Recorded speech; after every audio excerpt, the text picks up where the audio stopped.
Folks, Black Star Network is here. Oh, no punches! I'm real revolutionary right now. Black power. Support this man, Black media. He makes sure that our stories are told. Thank you for being the voice of Black America, Roland. Stay black. I love y'all. All momentum we have now, we have to keep this going. The video looks phenomenal. See, this difference between Black Star Network and Black-owned media and something like CNN. You can't be Black-owned media and be scared. It's time to be smart. Bring your eyeballs home. You dig?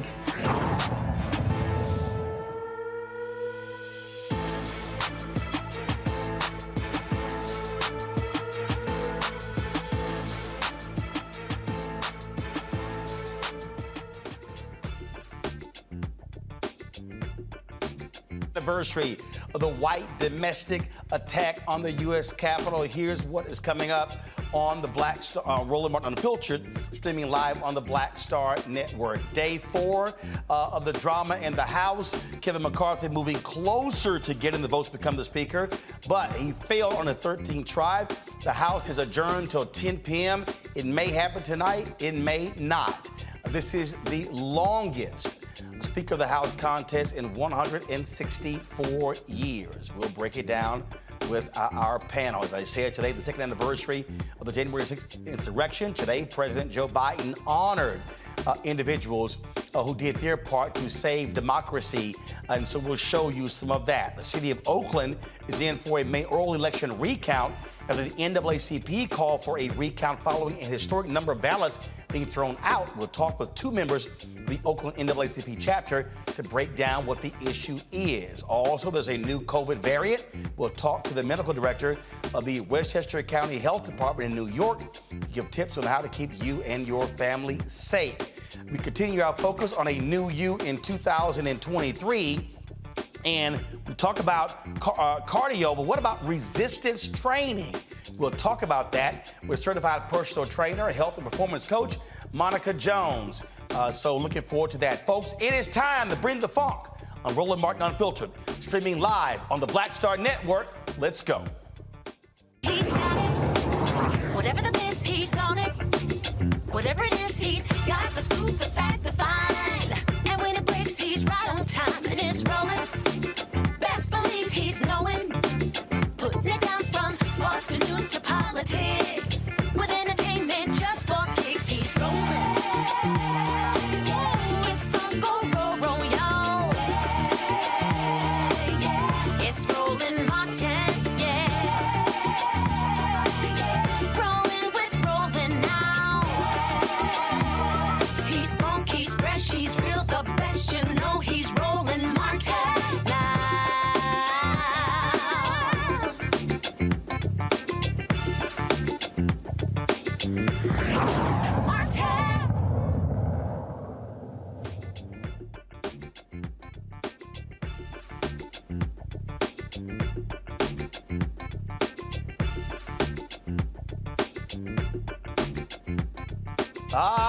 The Republicans continue their crazy nonsense on in the House, where they have yet to elect a speaker. 13th vote.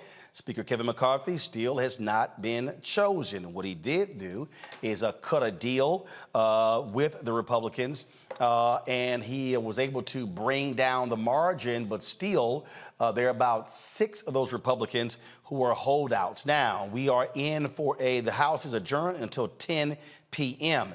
If 2 of those 6 choose to support McCarthy, then he will have the votes necessary to be the Speaker of the House. This is the longest bid for House leadership in 164 years.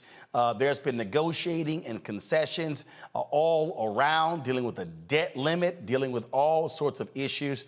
There's even one report that says that if they go so far, there are some Republican moderates who may cross over with the Democrats when it comes to repealing some of these promised concessions. Folks, it's all kind of drama. So it's animated talk on the floor. It's all kind of different stuff. It's craziness as abound there of course, in the House. And so we're just watching this thing unfold. Joining us right now, political analyst and strategist Brianna Cartwright. She joins us right now. Our panel is Kelly Bethea, communications strategist, Michael Imhotep, host the African History Network show, Matt Manning, civil rights attorney. Brianna, I'll start with you. It really is hilarious watching this. And the thing that really jumps out the most, Brianna, is that Kevin McCarthy is cutting deal after deal after deal with these holdouts. But here's the problem. 90% of his caucus wants him. 10% are holding out. So you keep cutting deals, you're going to be pissing off some people who are in the 90%. And so, again, when you look at what could happen, he could cut all the deals he wants to. But remember, Democrats have 212 members. If 6 Republicans, moderate Republicans, who are in purple districts cross over, they can scuttle any deal that's cut. Absolutely. And that'd be another precedented moment. And I would love to see Jeffries lead. I don't think that's going to happen. The original people, even these 6, they were elected from their constituents basically to create chaos. They weren't elected to actually lead or do anything relevant to the House. And we can see that because a lot of the original 19 people were also the people that, as it is today, January 6th, was involved in January 6th. There's a huge layover. This is going to be one of the, in centuries, the most conservative, even Republican, but conservative Speaker of the House. And so they're really, once again, this clown buffoonery entertainment is going on in order to halt progress. If we don't have an answer by January 13th, people aren't getting paid. We don't have committees that start up. We don't have, nothing is happening. Just like when they shut down the economy because of the budget. Over and over and over again, they use these tactics to literally not work. And these people, especially Lauren, which is, you saw her straight in center as the one, is not going to switch over, and they just want to make sure that nothing happens. That's why they're getting elected, to make sure that there's chaos in the House.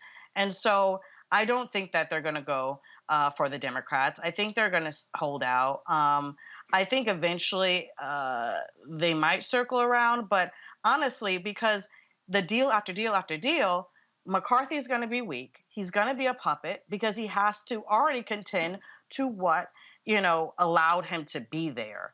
And it shows over and over again, as McCarthy is Trump's boy, and we're going into this election, that there's less and less influence of Trump. And so we'll see how this unfolds, but the House is not going to be productive. And that's what this is starting to show. What I keep trying to walk people through, again, we've seen the chaos these folks create. Freedom Caucus created chaos for Speaker John Boehner when President Obama was in the White House. This is what they do. But when people have to understand, they have a tenuous lead. You do have Republicans who are conservative, but they also want to get reelected. And so they won by very narrow margins. They're going to be under pressure to make the right call, because if they vote in the future with the hard right, it's going to fail over in the democratically controlled Senate, and those votes will be held against them when it's re-election time in 2 years. Absolutely. I think that's very important.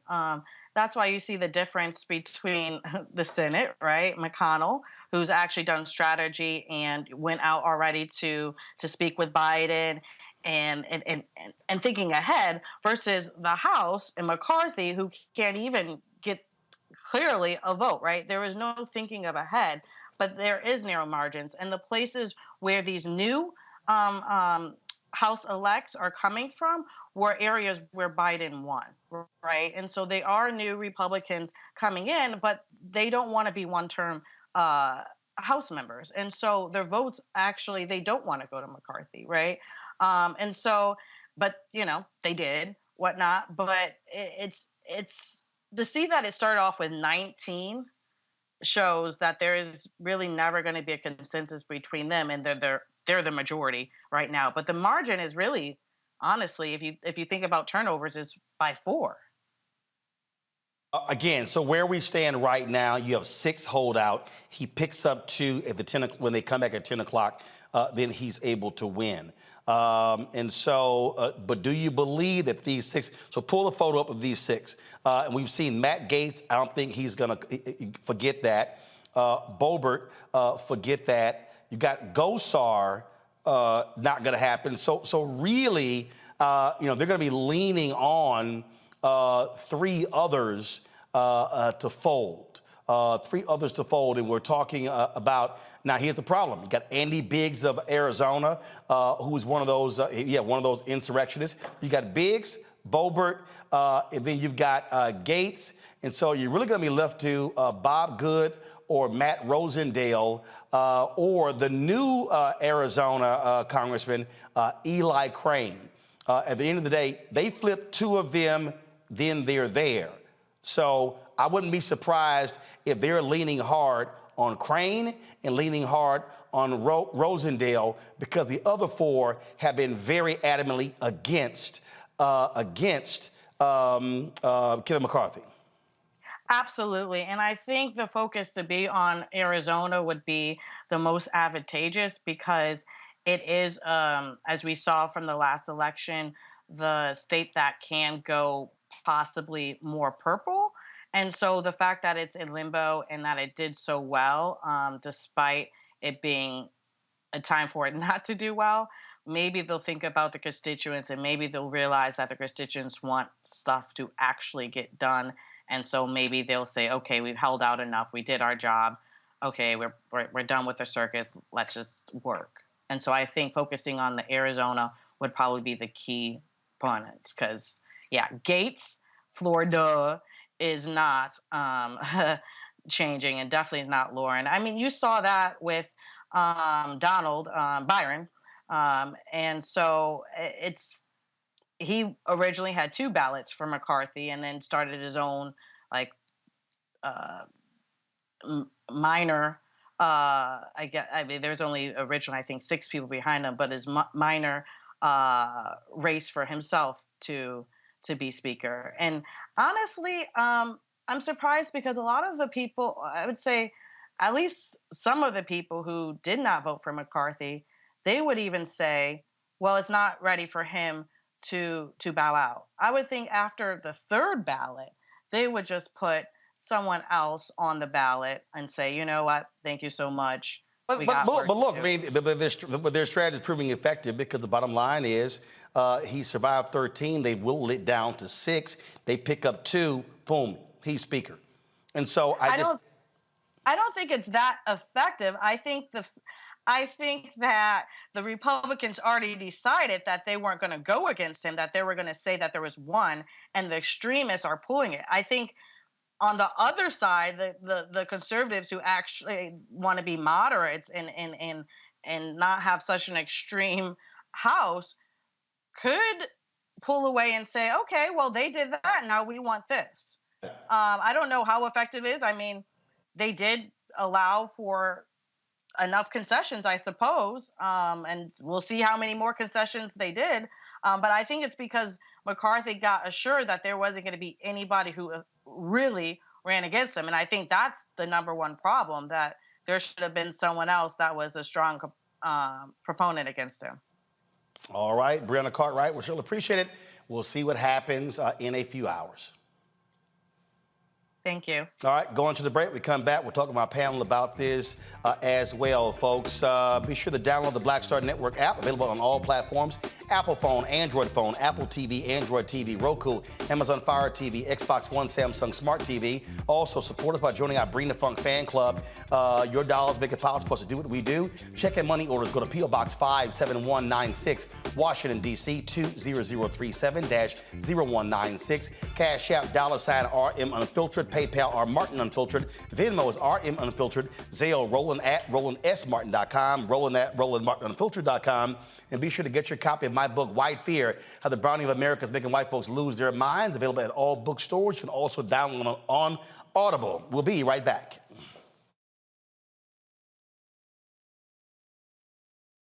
I love directing. It's a different kind of piece. I do believe that the 30 years I was acting was to prepare me for what I'm supposed to be doing and that what I really am good at. But when you were acting, were you even thinking about directing? Nope. Were you, so what the hell happened? If you had asked me 15 years ago, I probably would have said, no, I don't know. I was doing Ava DuVernay's first film, I Will Follow. Mm-hmm. And during that process, I think because it was her first film, maybe She's self-taught? Absolutely. I probably gave too many suggestions. And at some point, Ava said to me, I think you're a director and you don't know it.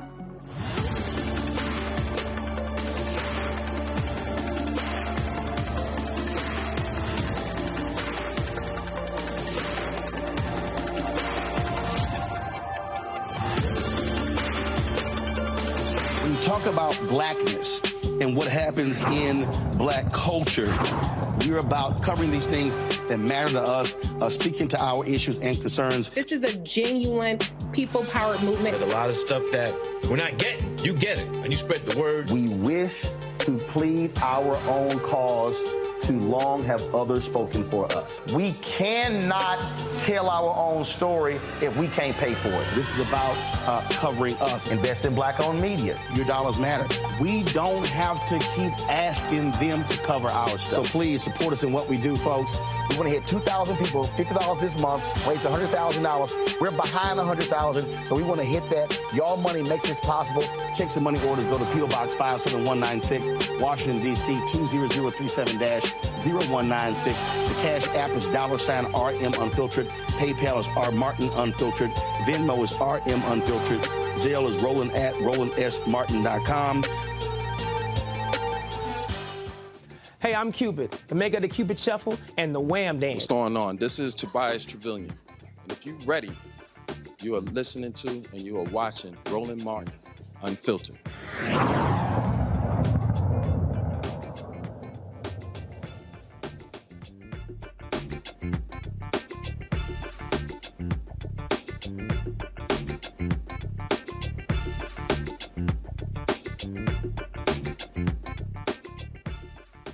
All right, let's get right to it, Kelly, Michael, and Matt. All right, first up, Michael, we're watching this thing unfold.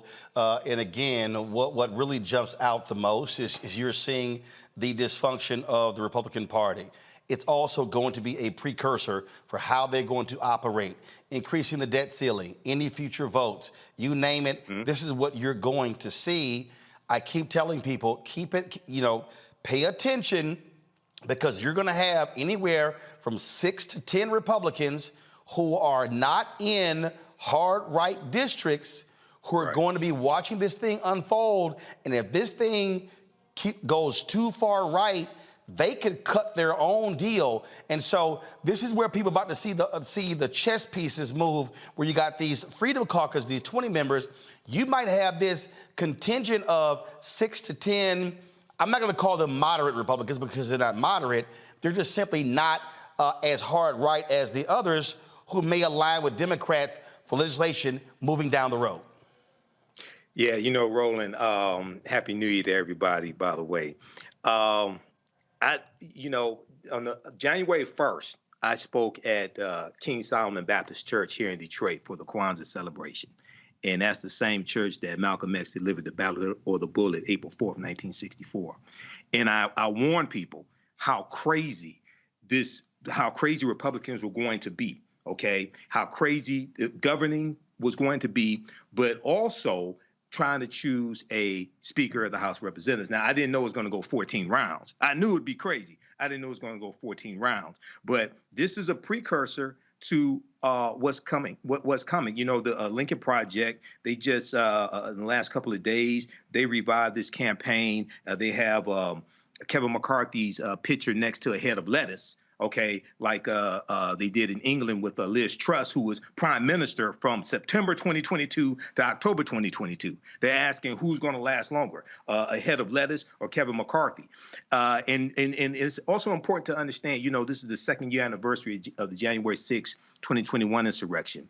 And you had 139 traitors in the House of Representatives who voted not to certify the 2020 presidential election results. And many of these people, almost all of them, are members of the Freedom Caucus, who the 20 who are holding out. But also, it's important to understand that a lot of these people are voting for, well, basically all of them are voting for, the rest are voting for Kevin McCarthy. So I think what's important for African Americans to do is we got to focus on kicking these people out of office in 2024, because it's going to be very hard to get meaningful legislation done when crazies are in power like this. And this is we say this all the time, Kelly, why voting matters. When I interviewed Congressman Stephen Horst for the other day, this is what he said. He said, we lost by 7,000 votes, we would be in the majority. And every vote counts. Boebert only won by 250 votes. Okay, Democrats could have won that seat. You had the Democratic incumbent who chose not to run. The Michigan folks redrew the districts. There was an incumbent in Michigan who could have run in the seat. They let John James run. He barely wins that seat. Had Democrats had the courage there. Maloney got in the way, screwed up in New York. Of course, the New York Democrats totally botched that whole deal. And so they opened the door for the Republicans to pick up, 4 or 5 seats there. So we wouldn't be in this position, again, based upon if Democrats had done their job, but also had folks voted. And so this really is showing people what happens when one vote combined with others can change history. Listen to learn. This is at the risk of democracy. It's at the risk of things actually being done in Congress, right? Because we are on day 4 of this circus of trying to, get somebody into the seat of Speaker of the House when only this many people don't want him there.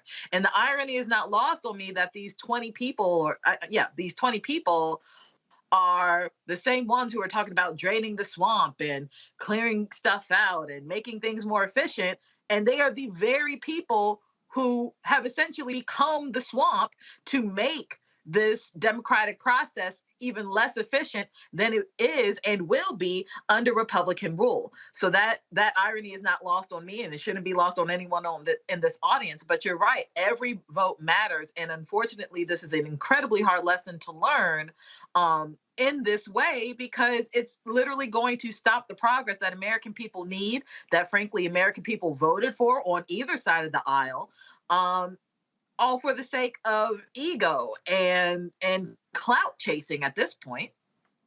The thing here, Matt, the folks in the Freedom Caucus, they don't mind blowing stuff up. Like they enjoy chaos. That's really what we have to understand here. Yeah, I think that's exactly right, because that's their brand. I mean, that's what they've sold, right? I mean, kind of to Kelly's point, we're going to come in and drain the swamp and change the way things are done. But I think she's 100% right in that they are playing into a lot of the same things that they've said that Democrats have done.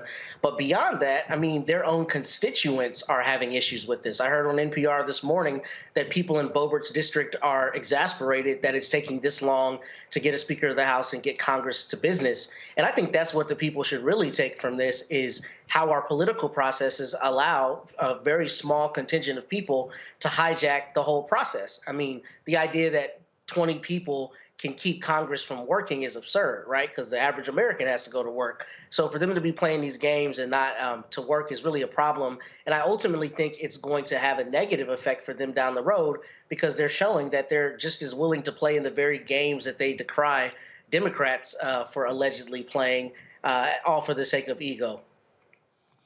Oh, absolutely. And I just think that, again, what people need to understand, I keep telling folks, save for a couple of things, I don't foresee anything of significance getting done over the next 2 years with these Looney Tune folks in charge, Michael.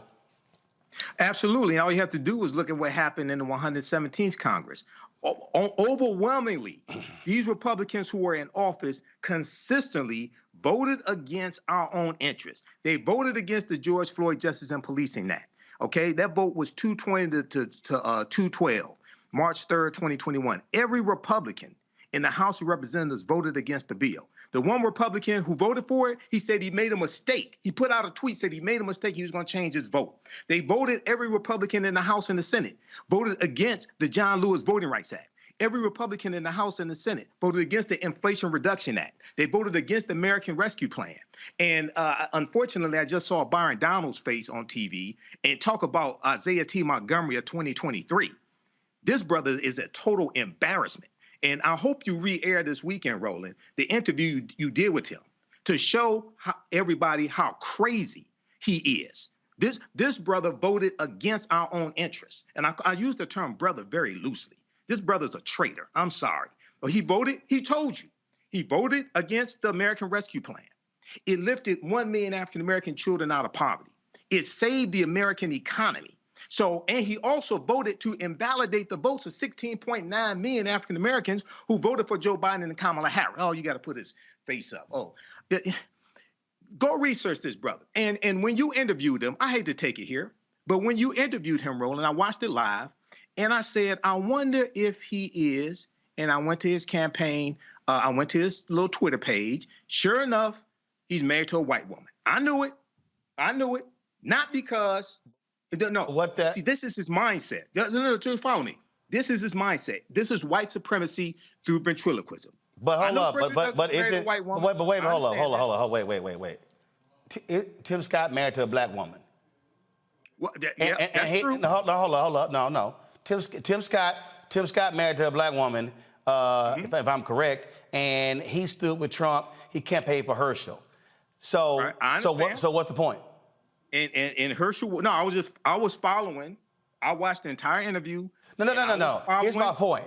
If a Tim Scott, with the nut stuff that he said, and how he defended Donald Trump, stood with him, and campaigned with Herschel, he a black Republican married to a black woman. Over here, Donald is married to a white woman. Sound to me like both of them, again, they are hardcore Republicans. That's who they are. Right. No, I was following the breadcrumbs. That's what I was doing. Following what? I was correct. I was following the breadcrumbs. But here's the deal, though. You can be a hard right black Republican and have a black wife and still be upholding white supremacy. So what the hell they got to do with it? That is true. No, I was following the breadcrumbs, and sure enough, I was correct. Same thing with John James. I'm here in Detroit. I followed the breadcrumbs. Sure enough, I was correct. Okay. Sometimes I'm wrong, but this ain't one of those times. So explain Tim Scott. You can't explain Tim Scott. He's Isaiah T. Montgomery as well. He just ended up marrying a black woman. No, you can't. And that's the whole point. It ain't got nothing to do with him having a white wife. He chose to align with a hard right MAGA Republican Party. That's the point. Yeah, he did. And undermine and block the George Floyd justice. Yes, he did. With a black wife. Absolutely. So he advanced what? You said he advanced what? He advanced white supremacy. That's all I'm saying. Oh, absolutely. But what I'm saying is, who the hell the wife is, it don't matter. If you align with MAGA GOP, you are choosing to align with white supremacy. Got to go to a break. I'll be right back on Roland Martin Unfiltered on the Black Star Network.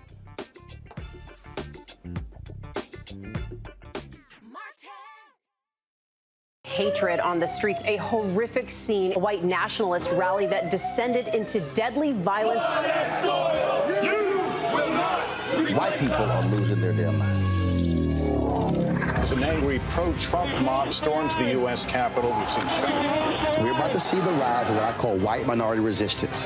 We have seen white folks in this country who simply cannot tolerate black folks voting. I think what we're seeing is the inevitable result of violent denial. This is part of American history. Every time that people of color have made progress, whether real or symbolic, there has been what Carol Anderson at Emory University calls white rage as a backlash. This is the rise of the Proud Boys and the Boogaloo Boys. America, there's going to be more of this. Here's all the Proud Boys, guys. This country is getting increasingly racist in its behaviors and its attitudes because of the fear of white people. The fear that they're taking our jobs, they're taking our resources, they're taking our women. This is white fear.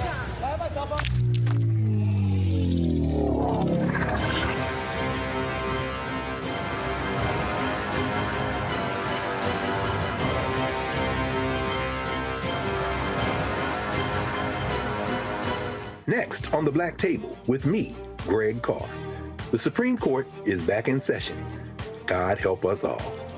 It is no exaggeration to say that this current session could completely reshape this country and redirect our future for generations to come. And not in a good way. We invite Dr. Valencia Watkins and Professor Angela Porter, our legal roundtable, back to the show to put it all in perspective. That's on the next Black Table. Please don't miss it. Right here on the Black Star Network. Hi, I'm Eric Nolan. I'm Shantae Moore. Hi, my name is Latoya Luckett, and you're watching Roland Martin Unfiltered.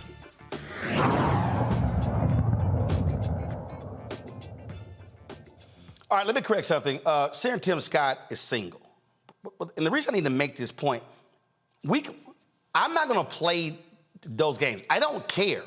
There are black Republicans who have aligned with MAGA, who have black wives or black husbands. So I don't care if Byron Donalds' wife is white. I don't care if Byron Donalds was single. I don't care if John James' wife is white or if he was single. Byron Donalds apparently went to FAMU and graduated, I think, from Florida State. We've had other black Republicans on who stand proudly with Donald Trump and MAGA Republican, and they have black spouses. I don't care. I don't care. That has nothing to do with it. It doesn't. Now, I know we can sit here and we can talk about, well, they got a white spouse or whatever. No, it doesn't matter. That individual is how they're choosing to align. Because here's the problem with that, is that if we're going to say, well, I'm following the breadcrumbs and the spouse is white, okay, well then, what do we then say when somebody is a progressive and a wife is white, but they're sitting here championing racial justice issues? Are we following those breadcrumbs? Because if we do, we're going to go home and find a white wife. That's why it doesn't matter, Michael. That's why that is utterly irrelevant whether his wife is white or not. It doesn't matter. He's the one that's sitting here voting. He's the one that's sitting here driving an agenda. That actually means nothing. There are people who have sold out black people who have black spouses. So what do we then say then? Is that I watched the interview that you did with Byron Donalds. I watched the interview that Ari Melber on MSNBC also did with Byron Donalds. I listened to his policy positions and and then I followed the evidence. And sure enough, his policy positions also acted out, in my opinion, were acted out in who he married as well. So what happens? What happens when there is what happens when there is a MAGA black Republican with a black spouse? Then what? What lines up then? They end up marrying a black spouse who thinks white. That's what happened. They end up marrying a black spouse who has a white mentality. That's what happened. But also, what the hell that got to do with it?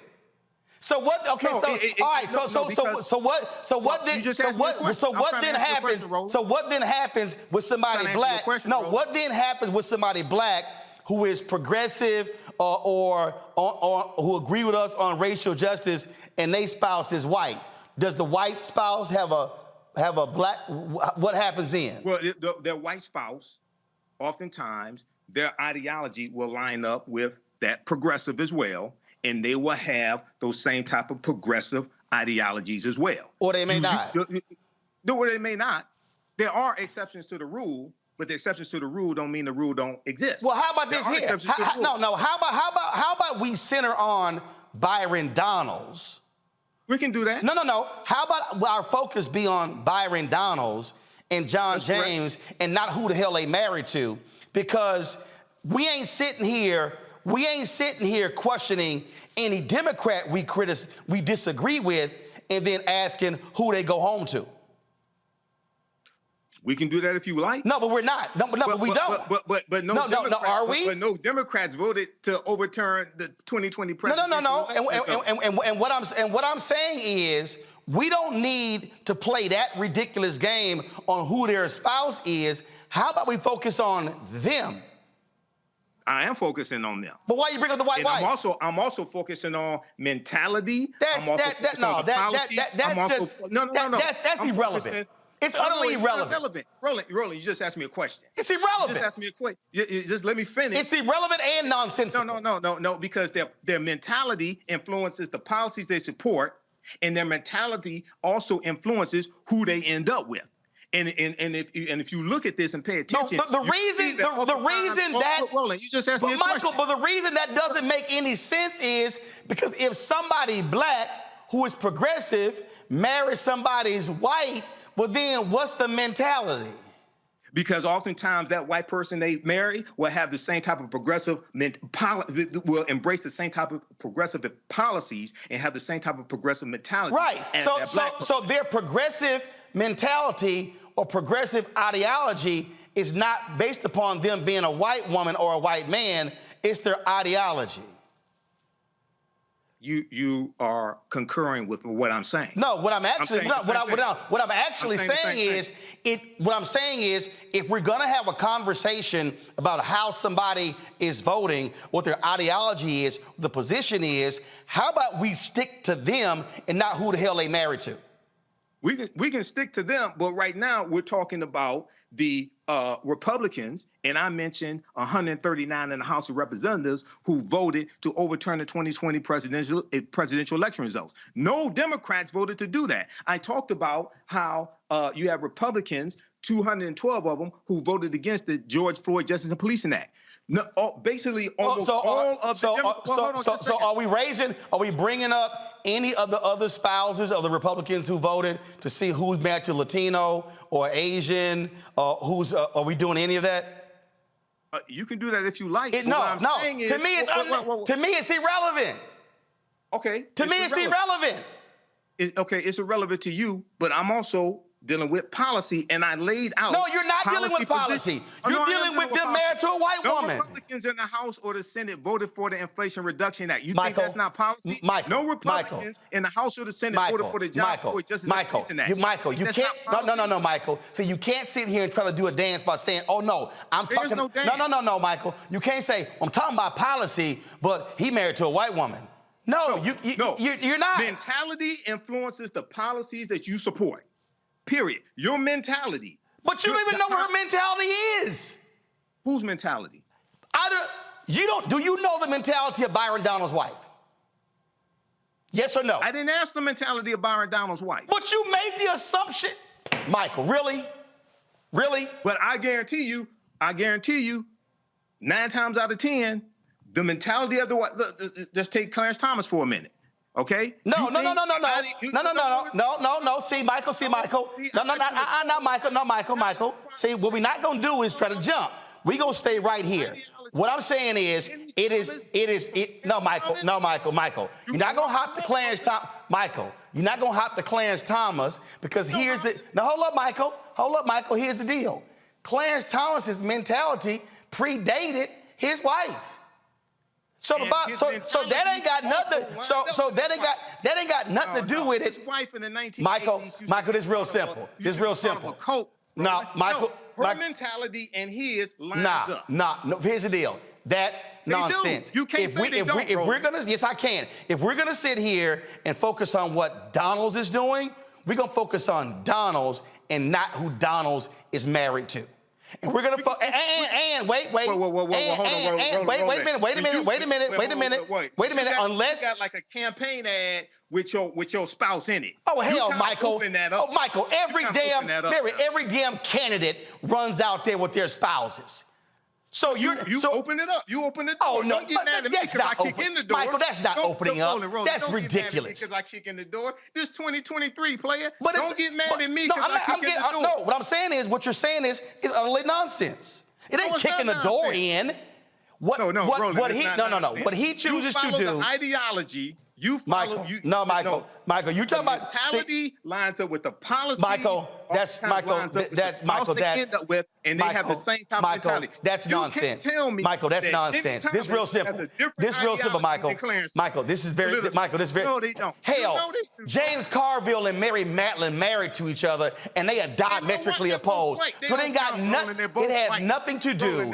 It has utterly nothing to do with, in terms of, it has nothing to do with who you're married to. No. I'm gonna say it again. It has nothing to do with who you're married to. When you are in the house and you're making your decision, what I'm gonna do, I'm gonna focus on you as the politician. What I'm not gonna do is, I'm not gonna focus on who your spouse is. Coming up next, we'll talk about the Oakland NAACP demanding a recount and getting it in the Oakland mayoral race. You're watching Roland Martin Unfiltered on the Black Star Network. On the next A Balanced Life with me, Dr. Jackie, it's time to tie up those loose ends. Setting yourself up for balance, success, and even prosperity in the new year. Financial expert Pamela Sams joins our panel. She will give us a checklist of things that we need to do before the calendar turns. We develop our money mindset by the age of 6. And so we have our sometimes 6-year-old self still operating in the background of our money scripts. That's next on A Balanced Life on Black Star Network. I'm Deborah Owens, America's Wealth Coach, and my new show, Get Wealthy, focuses on the things that your financial advisor and bank isn't telling you, but you absolutely need to know. So watch Get Wealthy on the Black Star Network.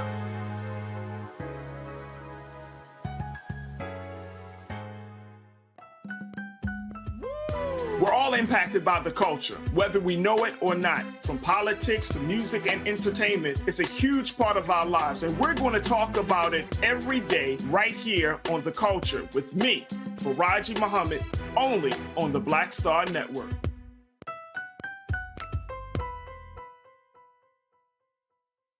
Next on the Black Table with me, Greg Carr. The Supreme Court is back in session. God help us all. It is no exaggeration to say that this current session could completely reshape this country and redirect our future for generations to come. And not in a good way. We invite Dr. Valencia Watkins and Professor Angela Porter, our legal roundtable, back to the show to put it all in perspective. That's on the next Black Table. Please don't miss it. Right here on the Black Star Network. You want me to do something crazy, but I don't know what to do. I'd rather just sit here. Hi, this is Cheryl Lee Ralph, and you are watching Roland Martin, Unfiltered. I mean, could it be any other way? Really? It's Roland Martin.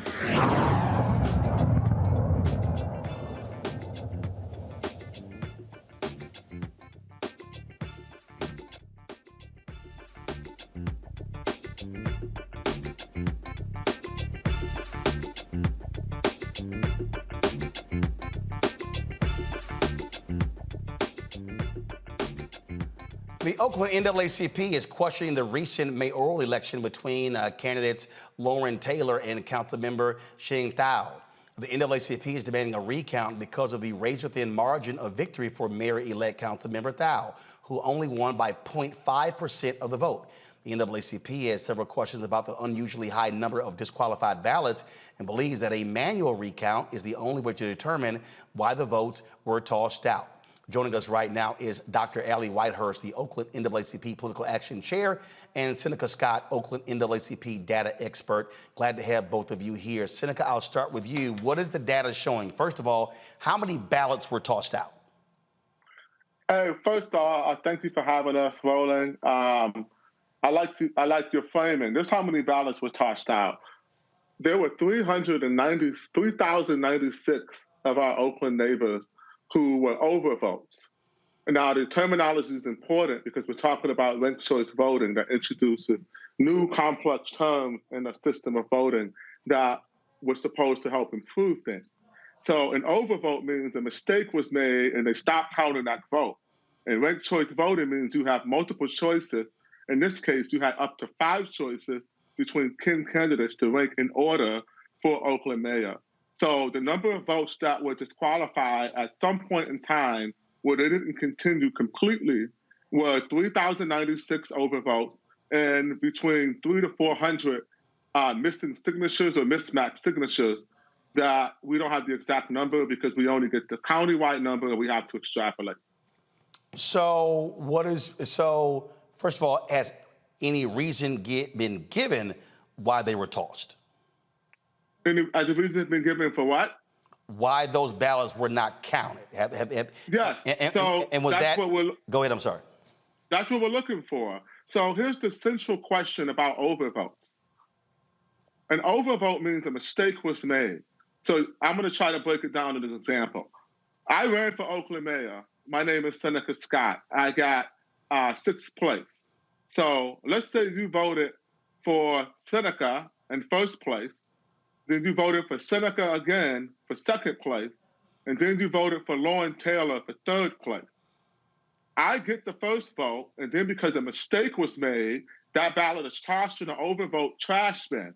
Lauren never received the continuing ballot, even though the voter intent was clear. And what we're after is the county registrar has the discretion to create what's called a duplicate ballot. In the case where a voter's intent was clear, but there was a mistake like the one I just described that would otherwise disqualify it. And that's what we're after. There were no duplicate ballots made.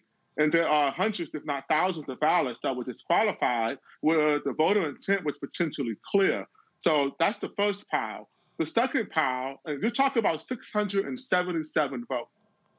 And when you have an election decided by 677 votes, and there's 3,400 or so votes in the trash, these aren't votes, these are neighbors who intended to have their voices heard. And the county registrar's office is, by law, supposed to make every effort to count every vote. And it looks like what they did is, when in doubt, throw it out. So we need to look at them and make sure that they count and do what they were supposed to do and see who really won this election. I mean, obviously, when you talk about this razor-thin margin, this jumps out, Allie. And so what feedback have y'all gotten? Is there going to be a recount? There are some places where you have an automatic trigger of a recount. And so what's going on here?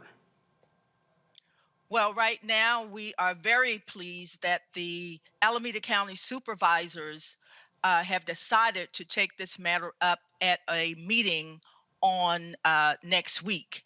There was a special meeting yesterday, and it appears that 4 of the supervisors who were there agree that there needs to be a manual recount, given what we are faced with right now. So Alameda County is going to have to make the decision. Are there not, though, like a lot of places, they actually have procedures in place that triggers automatic recount. So there's no automatic recount in the law there in Oakland? No. Election code. Say it again, Seneca? We don't have that in our election code. So we could be decided by 1 vote and they would just certify it. So if you don't have that, well then what authority does the commission have to order a recount? So what is the basis of your request? What's the legal basis of your request? So I'll give you the legal basis of our request is this. I don't know if you know this, but right after the election, I was one of the first people in the city of Oakland to call questions to the algorithm used. And although we faced some early rounds of ridicule for questioning election integrity, it's January 6th, so you get the joke. But it turns out we were right, and there was, in fact, an algorithm error, and it overturned a school board election in which a Black man was supposed to have won who was the incumbent, and he lost.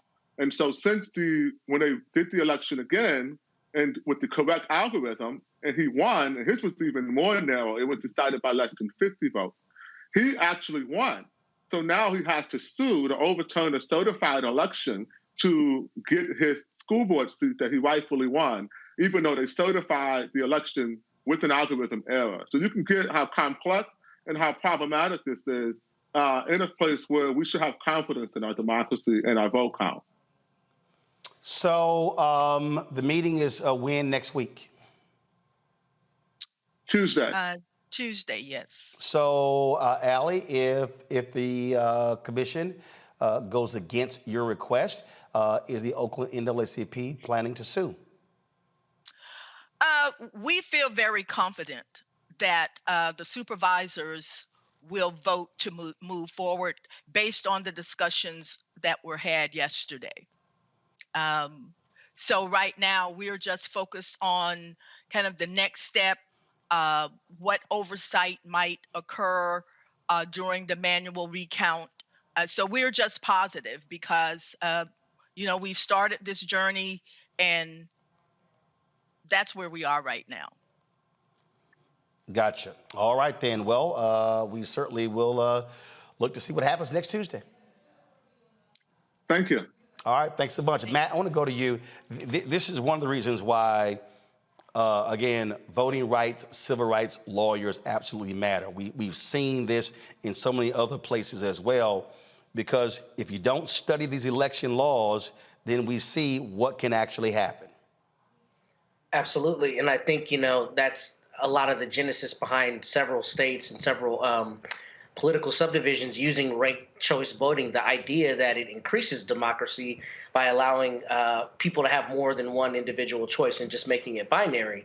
And I think it's important for people to know the election laws, but also particularly to know the circumstances where the election administrators can discount ballots. Because I think that's really important. What Seneca was mentioning is, the intent of the voter can be obvious, but if they've got the autonomy to decide which ballots will be accepted and which will be discarded, and it's not along the lines of something that's very clearly statutory, then you could have a circumstance where an administrator who wants a certain outcome and it's right on the line can tip the balance. And that's not how it's supposed to work for the people. So it's very important for people to know the election laws, and it's important really to have more lawyers in this space, because as it relates to voting rights in particular, these are some of the most arcane, difficult laws to prosecute and some of the most difficult laws to understand, and they require some of the most difficult evidence to get together in terms of discrimination and intent and disparate impact. So it's very important that more lawyers get into this space so that the people's rights can be protected better.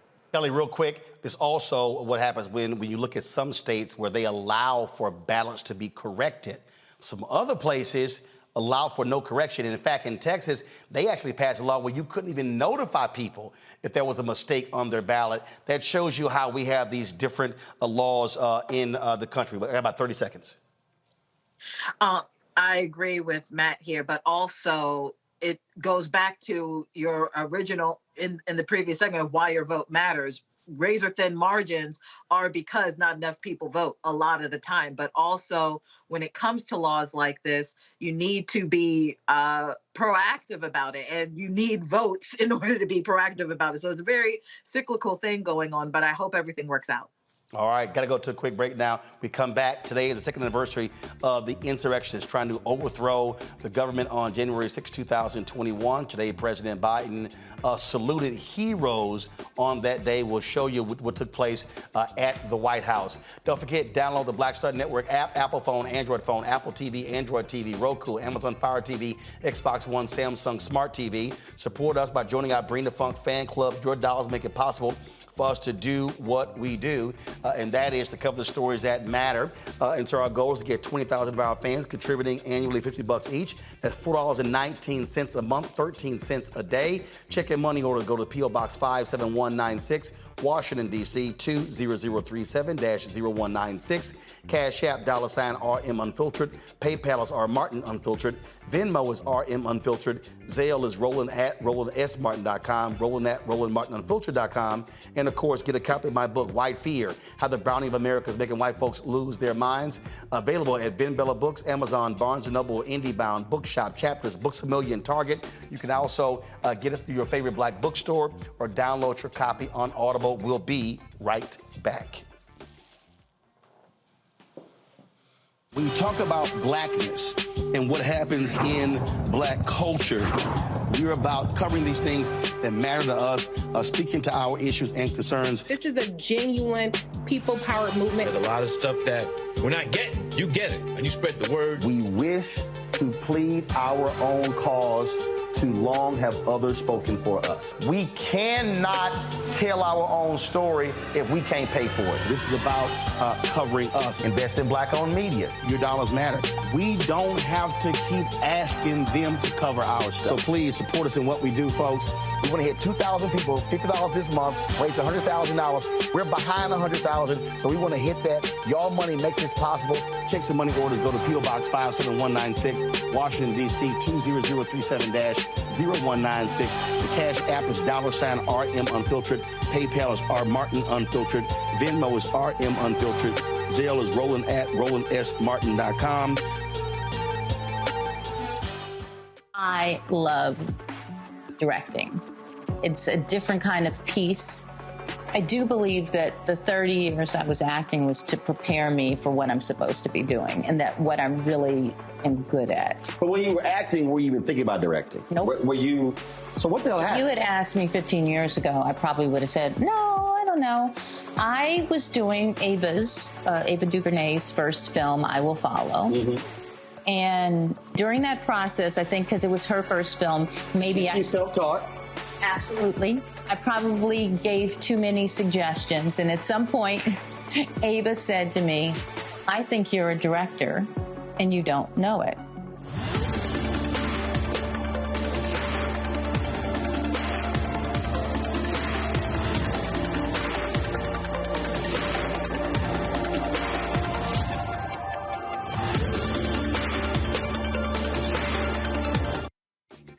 What's up, everybody? It's Godfrey, the funniest dude on the planet. Hi, I'm Israel Houghton. Apparently, the other message I did was not fun enough. So this is fun. You are watching Roland Martin, my man, Unfiltered.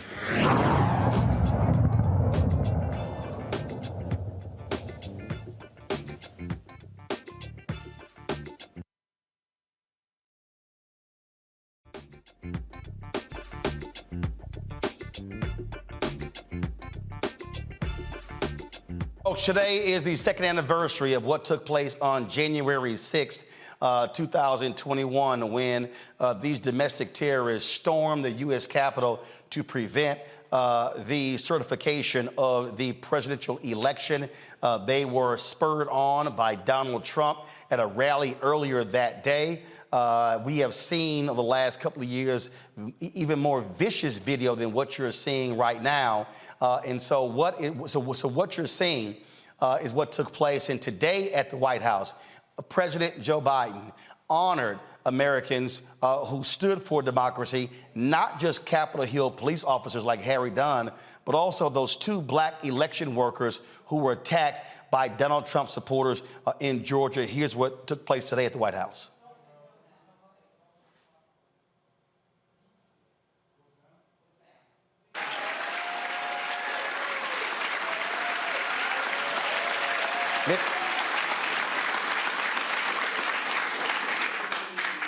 Inspired by the voting rights legacy of her beloved Atlanta, Lady Ruby Freeman viewed her civic duty as a Fulton County election worker as a sacred mission to ensure the people of Georgia could exercise their fundamental right to vote freely and fairly.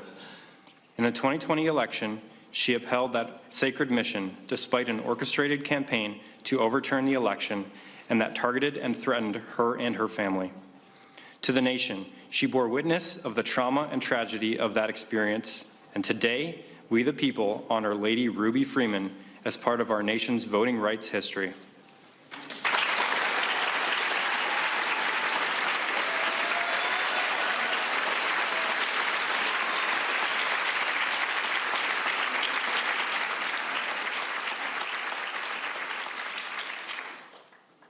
Folks, it wasn't just Ruby Freeman on that day. Also, there were police officers who, of course, were attacked on January 6th. We know, of course, that many of them suffered various injuries. Go to my iPad, please, and I'm going to play for you some remarks in a second when President Biden, when he acknowledged Harry Dunn, of course, who was one of the folks. You've seen this brother in a lot of different interviews since then, talking about what took place that day. If y'all have it, go ahead and roll it. Bear the day's facts for history. In his advocacy on behalf of officers battling lasting trauma, is helping to ease the stigma around mental health in our nation. For defending the citadel of our democracy and for seeking truth and healing, we the people honor U.S. Capitol Police Private First Class Harry A. Dunn.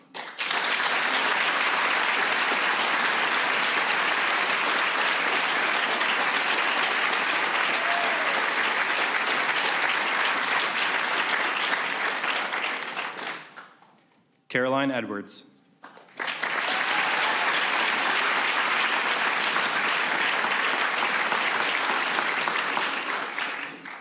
The granddaughter of proud military veterans, Caroline Edwards left a corporate career to follow in their footsteps, serving our nation. On January 6, 2021, she helped stop advancing insurrectionists even after being knocked unconscious in the mob's first brutal surge. She has also fought for colleagues as a police union board member and peer counselor, and her congressional testimony will help ensure their valor is never forgotten. For her courageous defense of our democracy and service to fellow officers, we the people honor U.S. Capitol Police Officer Caroline Edwards.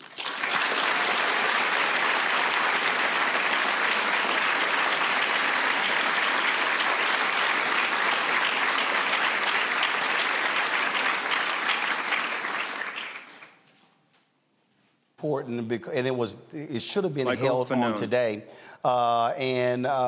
When we talk about what took place, we talk about what happened 2 years ago, and let's remember, folks, that there were individuals who supported those insurrectionists who were voting today for the Speaker of the House down Pennsylvania Avenue. There are people who've yet to be held accountable. Those folks were also re-elected. Today was the Presidential Citizen Medals. And of course, you got the Presidential Medal of Freedom, the Presidential Citizen Medals here. Go back to my panel, Matt, Kelly, and Michael. The thing here is when we think about January 6th, we cannot overlook the fact that the individuals who say they care about law and order didn't give a damn about any of these officers, any of these cops. They wanted to see Donald Trump return to the White House. Michael first. Absolutely, Roland. And they backed the blue until the coup. The Republican Party was supposed to be the party of law and order. We see them as the party of the traitors and the insurrectionists. And also, it's something very important to note that with Republicans taking control of the House, now they haven't been sworn in as of yet. We understand this, but from my understanding, they have reduced the amount of security there in the House of Representatives. Okay, because the party in power controls that. And then also, I'm hearing that they removed a lot of the magnetometers as well. Okay. Now, there were numerous reports of constant violations of by Republicans bringing weapons into the House of Representatives. Okay, and people trying to go around the magnetometers, things like this. This is extremely dangerous. That one coup was thwarted, but there's another insurrection that continues, and we just better buckle up because these next 2 years are going to be crazy. I don't know how this is going to turn out, to tell you the truth, but we got to be ready for this. And in 2024, we got to vote these traitors out of office.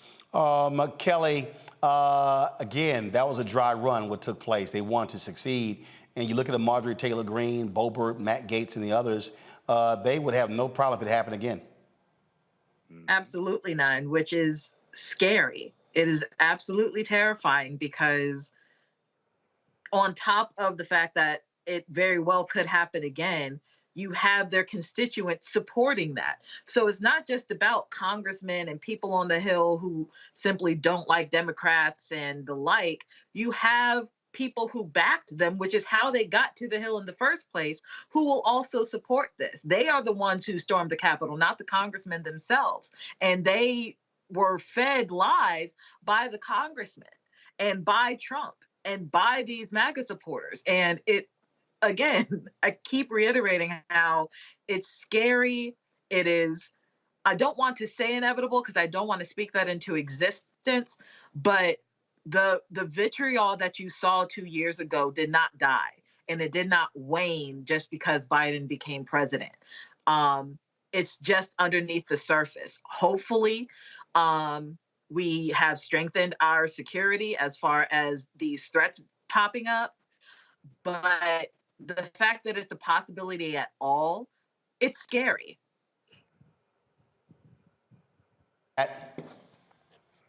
Yeah, I think it's scary. And I think what's particularly insidious about these politicians who are leveraging it is that they don't have to get their hands dirty. I mean, since I saw Josh Hawley, give a power fist to the crowd and then walk into Congress and then run away, hours later, it's probably been the politician I hate the most, because I just think it is abhorrent that people who sit in this ivory tower can try to foment this and leverage what is already going on out there and getting worse and worse and worse, and then know that they don't have to get their hands dirty. And that, to me, is, I think, the most insidious thing and also the most dangerous thing. Because what you're dealing with is you're dealing with mob mentality, and you're dealing with people who have these ridiculous, horrible, supremacist ideas that are being leveraged by the politicians that know they're leveraging them, but are the ones in power and who can act like they're just at arm's length. And that's the thing that I think is so dangerous about this. And that's what I think will make this continue to metastasize and be a bigger issue for years to come. And that's also why I think it's incumbent on the Democrats, as they have, to ring that bell even stronger, and to take the fact that in this last election, a lot of these election deniers and people who kind of had some of this ideological thought were soundly denied. So it's a good thing, because hopefully that means there are some people out there on both sides of the aisle who are just fed up with things getting this crazy and want to allow it to go too much further. And in fact, this is a video that a GOP accountability group released today.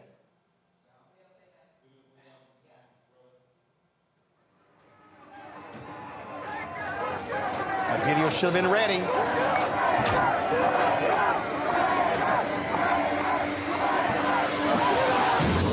Good morning, everyone, and welcome to News 4 Today. The president is set to take the stage at 11 a.m. this morning. This election was stolen from you, from me. There's no way that Trump lost this election.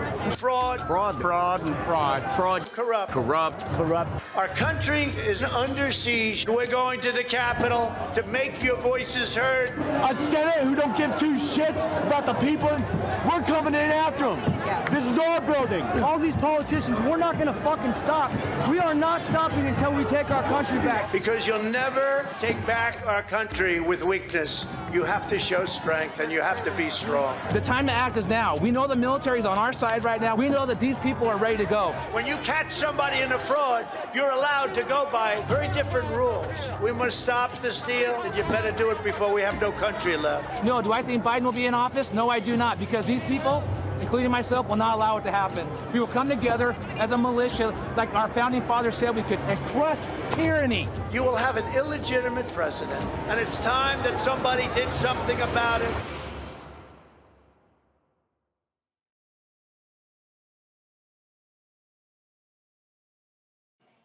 All right, folks, got to go to a break. We come back. New COVID variant impacting. We'll tell you what we must do to protect ourselves. Also, new you in 2023. Sure, cardio is great, treadmill, elliptical. What about resistance training? Monica Jones will talk about that. Lots more to discuss right here on Roland Martin Unfiltered, right here on the Black Star Network. Back in a moment. Hatred on the streets, a horrific scene, a white nationalist rally that descended into deadly violence. White people are losing their damn minds.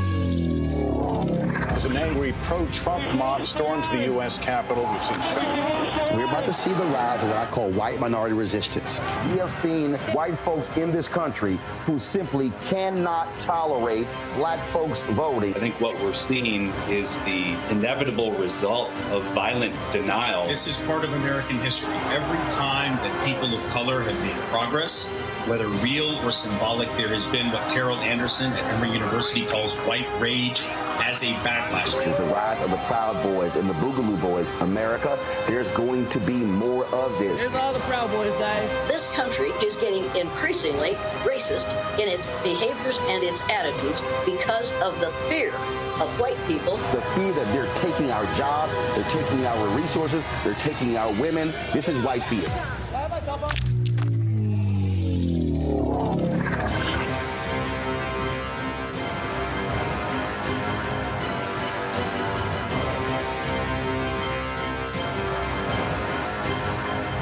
Next on the Black Table with me, Greg Carr. The Supreme Court is back in session. God help us all. It is no exaggeration to say that this current session could completely reshape this country and redirect our future for generations to come. And not in a good way. We invite Dr. Valencia Watkins and Professor Angela Porter, our legal roundtable, back to the show to put it all in perspective. That's on the next Black Table. Please don't miss it. Right here on the Black Star Network. Y'all know who Roland Martin is. He got the ascot on, he do the news. It's fancy news. Keep it rolling. Right here. Rolling. Roland Martin. Right now. You are watching Roland Martin, unfiltered. I mean, could it be any other way? Really? It's Roland Martin.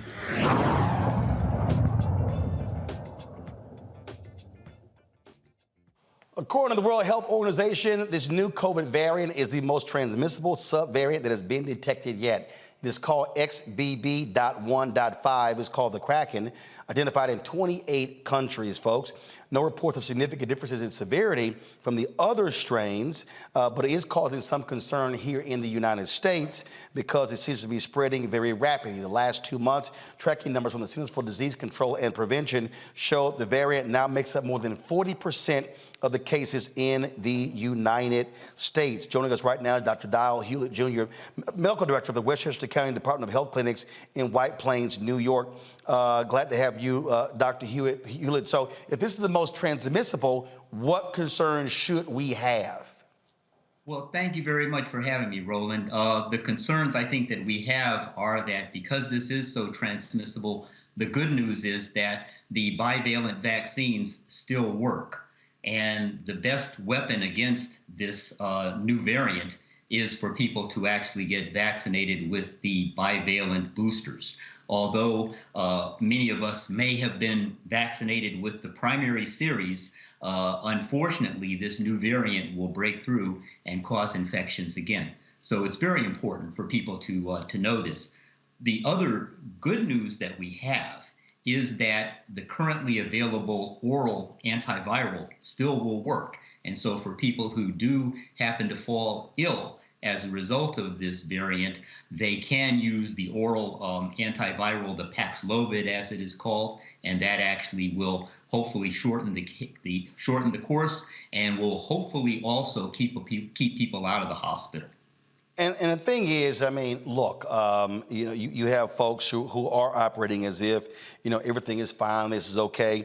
I saw this tweet today that I thought was interesting.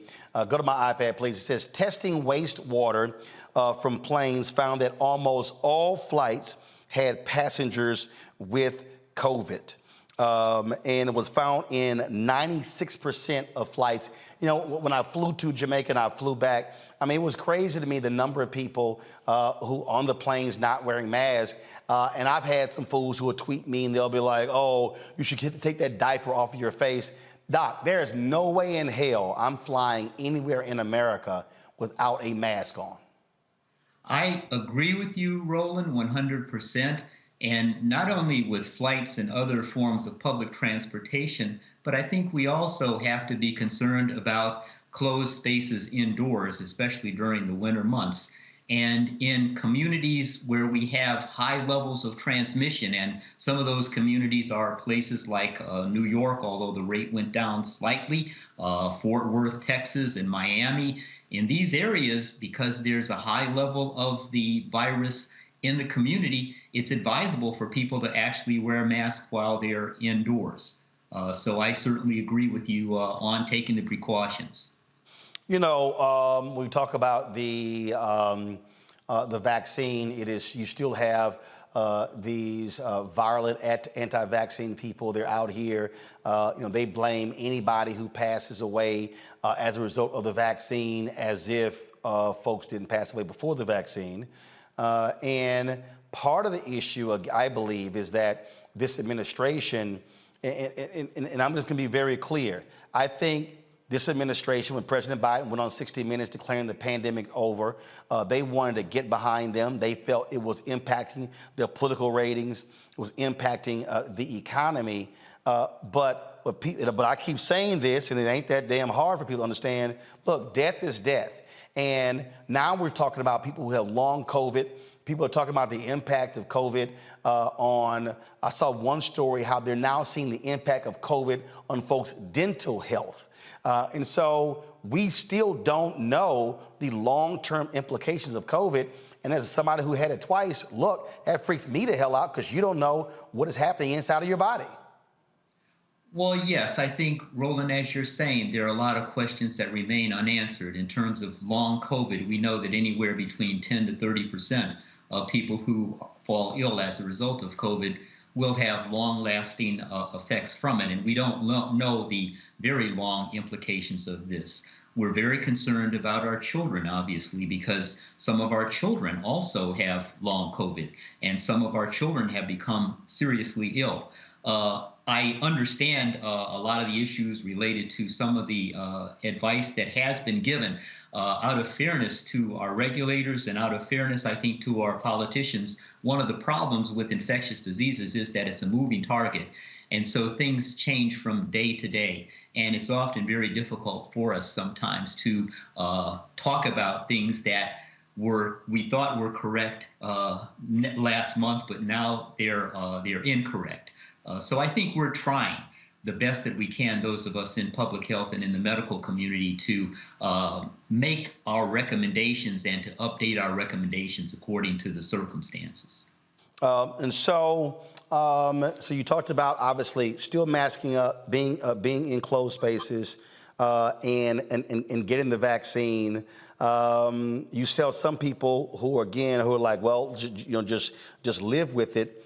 Last point, please reiterate again, for those parents who have children who are in school, who are going to daycare, what they should also be doing. Yes, thank you very much for giving me that opportunity. The COVID vaccines, the bivalent vaccine, the bivalent booster is now available. It's approved and it's available for children from 6 months of age and older. We just started to administer this to the very young children at our health department just today, and we're very excited about that. The bad news, of course, is that only about 5% of the children in the nation have actually been vaccinated. And so we think that we have a long way to go as far as convincing our parents that this is a good thing for them to do for their children. Also, in preparing the children to go to school, we want to make sure that people are aware of the fact that it's still very important for children to wash their hands.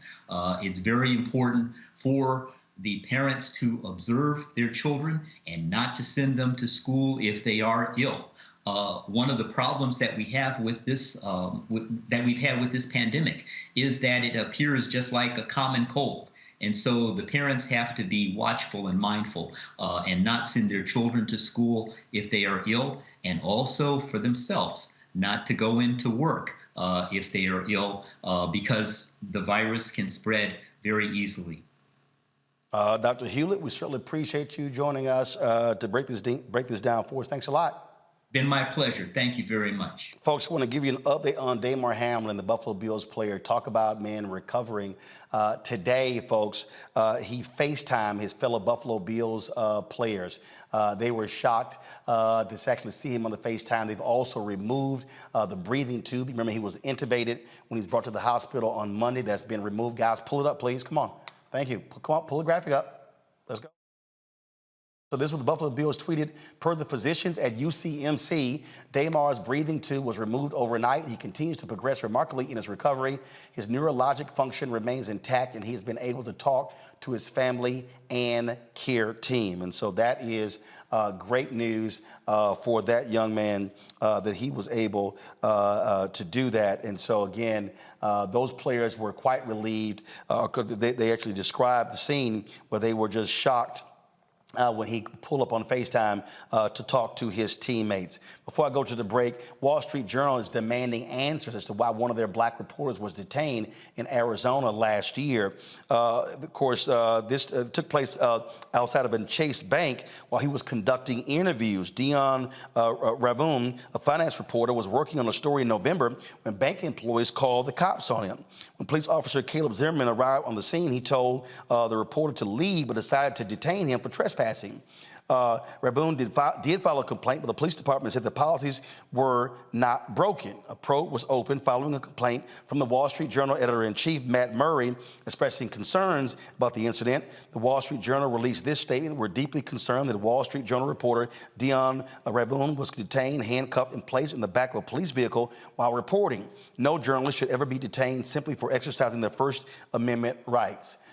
So, my goodness, now we can't even be reporters out here and now get detained by cops. Got to go to a break. We come back. We're going to talk about a huge decision out of South Carolina where they rule racial gerrymandering when it comes to seats. They're ordering the South Carolina legislature to redraw them. A white sheriff who was captured on audio making racist comments, who resigned but then won re-election, has now resigned again. I'll tell you about that. And Dana White, leader of the UFC, slaps his wife.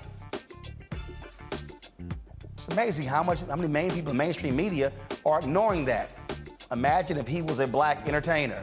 We're going to talk about it next on Roland Martin Unfiltered on the Black Star Network. And of course, we're going to talk about resistance training with trainer Monica Jones. Folks, download the Black Star Network app, Apple phone, Android phone, Apple TV, Android TV, Roku, Amazon Fire TV, Xbox One, Samsung Smart TV. Join our Bring the Funk fan club. Of course, in your check and money orders to P.O. Box 57196, Washington, D.C., 20037-0196. Cash App, $RM Unfiltered, PayPal, R Martin Unfiltered. Venmo is RM Unfiltered, Zelle. Roland at RolandSMartin.com, Roland at RolandMartinUnfiltered.com. And of course, get a copy of my book, White Fear, How the Browning of America is Making White Folks Lose Their Minds. Get it at Barnes & Noble, Amazon, Books A Million, and Target. You can also download a copy on Audible or get it from your favorite black bookstore. We'll be right back. I love directing. It's a different kind of piece. I do believe that the 30 years I was acting was to prepare me for what I'm supposed to be doing and that what I really am good at. But when you were acting, were you even thinking about directing? Nope. Were you, so what the hell happened? If you had asked me 15 years ago, I probably would have said, no, I don't know. I was doing Ava DuVernay's first film, I Will Follow. Mm-hmm. And during that process, I think because it was her first film, maybe She's self-taught? Absolutely.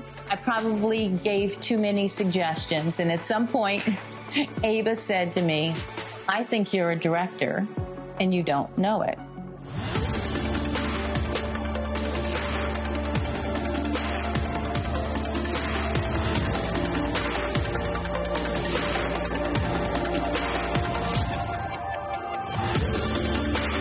On the next A Balanced Life with me, Dr. Jackie, it's time to tie up those loose ends. Setting yourself up for balance, success, and even prosperity in the new year. Financial expert Pamela Sams joins our panel. She will give us a checklist of things that we need to do before the calendar turns. We develop our money mindset by the age of 6. And so we have our sometimes 6-year-old self still operating in the background of our money scripts. That's next on A Balanced Life on Black Star Network. I'm Deborah Owens, America's Wealth Coach, and my new show, Get Wealthy, focuses on the things that your financial advisor and bank isn't telling you, but you absolutely need to know. So watch Get Wealthy on the Black Star Network.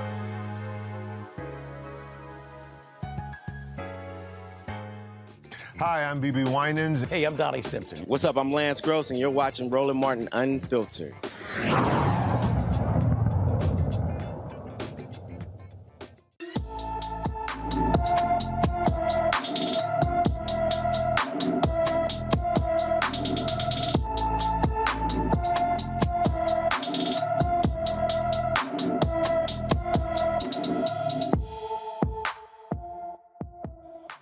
In today's Black and Missing, India Washington disappeared from her Milwaukee home on December 19th.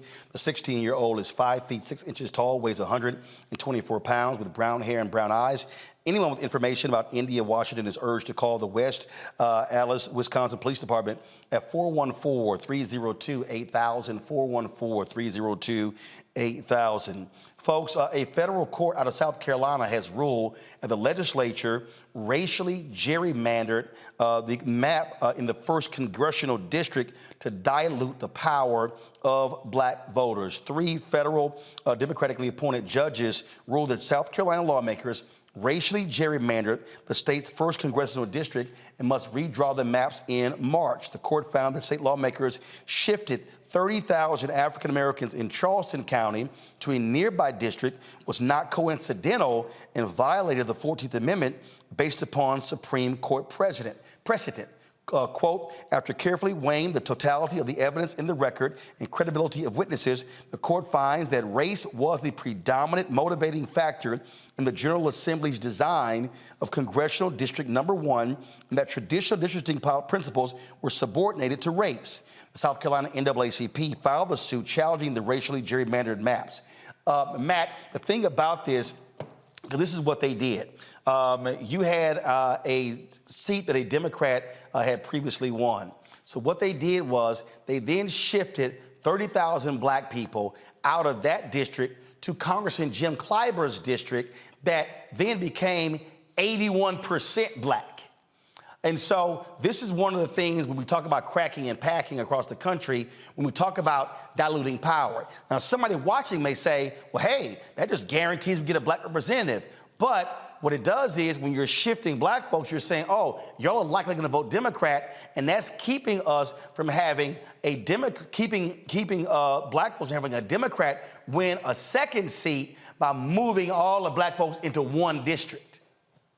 Yeah, that's exactly right. And I think what goes along with that is the fact that in that statement you read, or I guess in the court's opinion, the court found evidence that race was the predominant factor. So a lot of times what you see is they try to gerrymander and try to obscure race, but there must have been evidence that made it clear that the reason they drew that map was to have a racial composition that violates the law. So I'm glad that this decision came down, because this is what functionally happens. Gerrymandering is probably the most insidious thing as it relates to elections that people don't think about on a daily basis, but it has such a measurable effect on the power of your vote and the ability to win certain districts. So I'm glad that they called this out, and it's especially important that it's South Carolina, because that's a place where you wouldn't necessarily think it would go the right way, but I'm glad they made this decision. Again, it was a federal court. It could get appealed. We'll see what happens. But the Supreme Court previously ruled against that they have no role in political gerrymandering. It's left up to the state Supreme Courts, but they have still been ruling on racial gerrymandering. Let's stay in South Carolina.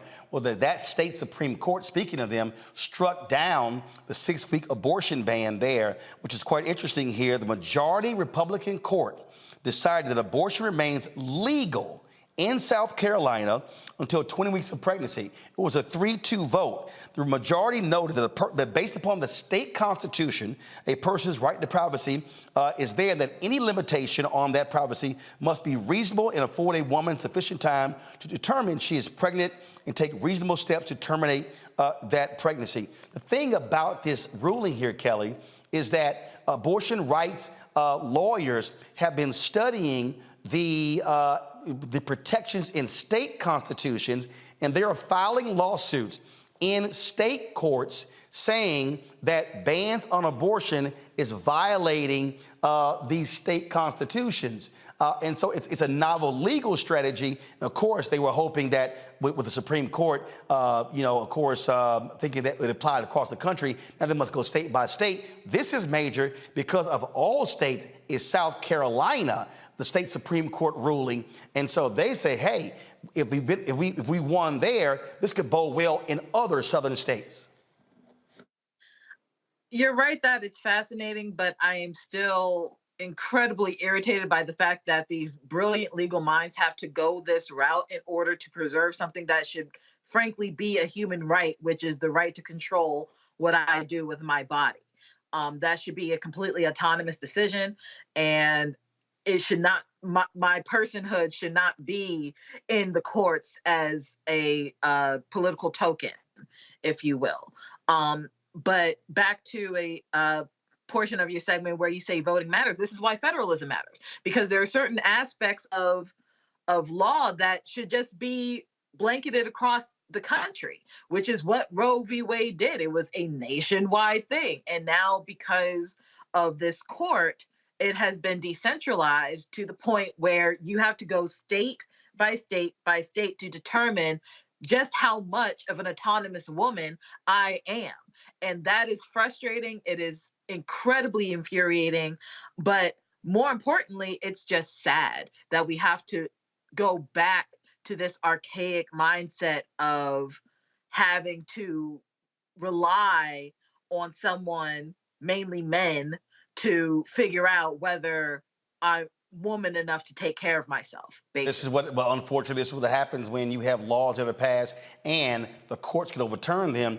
Congress could have fixed this by actually placing it in, by actually passing a law that invalidates what the Supreme Court said. They haven't done that. And so too many Democrats were hoping the court would keep it in place. They should have paid attention. Republicans are like, no, we get control of the courts. We're getting rid of this. That's why it must be enshrined into law. And that's why those laws matter. Otherwise, you leave it up to the courts. Let's talk about what happened in California. A California police sheriff threatened to kill a black man sitting in a private parking lot if he did not comply with all the officer's demands. Yo, this is nuts. Watch this video. Nigga's crazy. Reach around. You take off in this car, I'm gonna shoot you. I'm gonna make it super easy on you. You put this car in drive, you're getting one right to the chest. So I don't care what you got. I don't care if you got bullshit on you. But guess what, bro? Now you got to deal with it. But if you pull some bullshit, you're gonna take one to the chest. So you're gonna shoot me right Absolutely. now, bro? For what? Absolutely. If you don't listen, you're done. You understand me?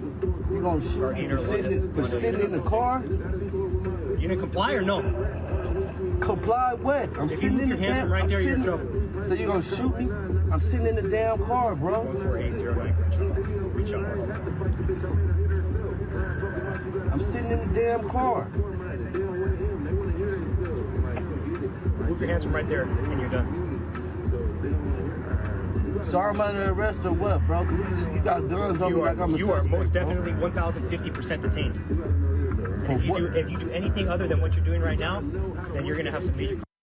Feezy LeBron was sitting in his parked car in a friend's private parking lot as he went live on Instagram when the sheriff deputy, Justin Sabatini and Jacob Ruiz, approached him in Crenshaw. Feezy said the officers opened the vehicle's door and pointed their guns at him. He also claimed the deputies never told him why they were after him. Michael, this is the kind of stuff we're talking about. And so, okay, guys sitting there, private parking lot, why in the hell are you stopping them? What's the basis of it?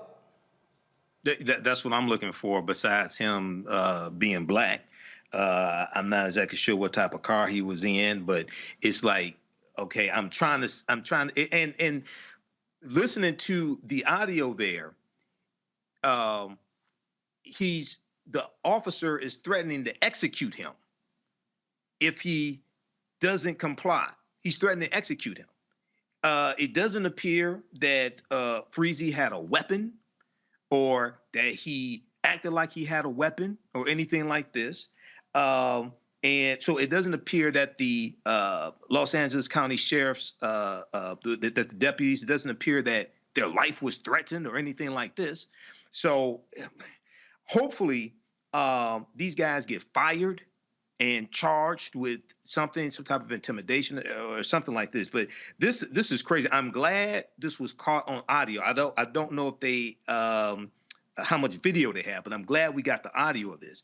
But once again, Roland, you starting off 2023 with these crazy stories, and this is an example why a lot of why a lot of people should not be police officers. Before I go to the break, folks, a disgraced North Carolina sheriff has resigned again. Sheriff Jody Green was recently reelected in November as a North Carolina sheriff. Now, remember, he made some racist comments about black folks, about people who worked in the department. He resigned, but his name was still on the ballot.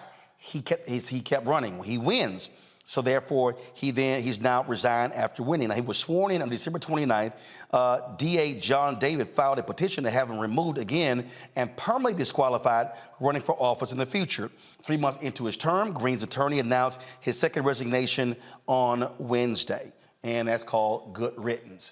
All right, folks, coming up next, Dana White leads the UFC, slaps his wife, caught on video. Not really that big deal nationally. Can you imagine if a black major sports figure slapped his wife and it was on video? Folk would be this quiet? We'll discuss next right here on Roland Martin Unfiltered on the Black Star Network. Download the app, Apple phone, Android phone, Apple TV, Android TV, Roku, Amazon Fire TV, Xbox One, Samsung Smart TV. Join our Bring the Fuck fan club. See and check in money orders. P.O. Box 57196, Washington, D.C. 20037-0196. Cash App, $RM Unfiltered. PayPal, R Martin Unfiltered.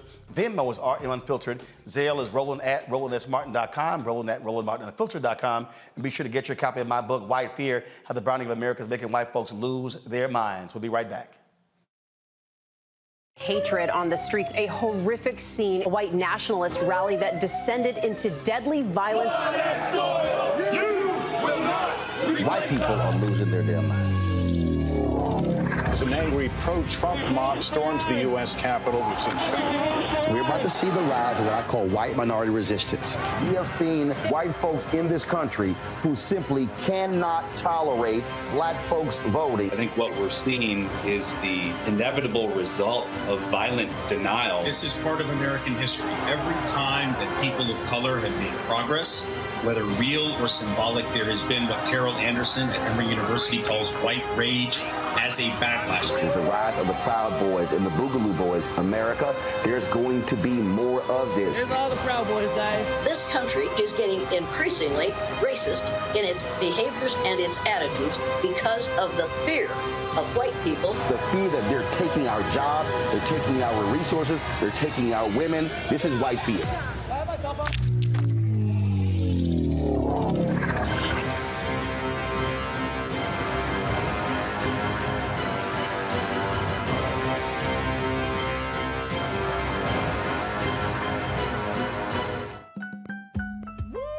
We're all impacted by the culture, whether we know it or not. From politics to music and entertainment, it's a huge part of our lives, and we're going to talk about it every day right here on The Culture with me, Faraji Muhammad, only on the Black Star Network.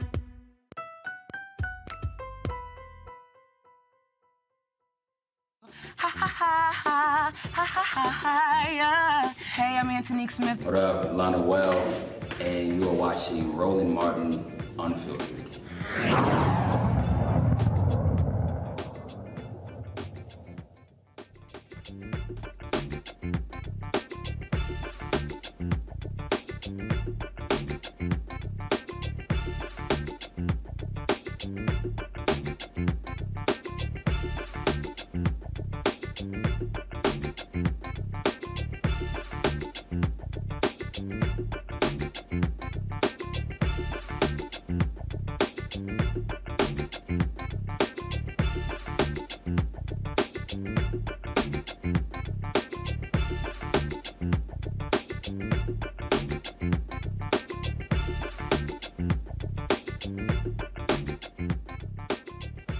All right, folks, Dana White leads the UFC, of course, Ultimate Fighting Championship. Very popular in this country. He's the founder of it. And what's quite interesting is that he went viral for an awful reason on vacation with his wife, and he slaps her. Watch this.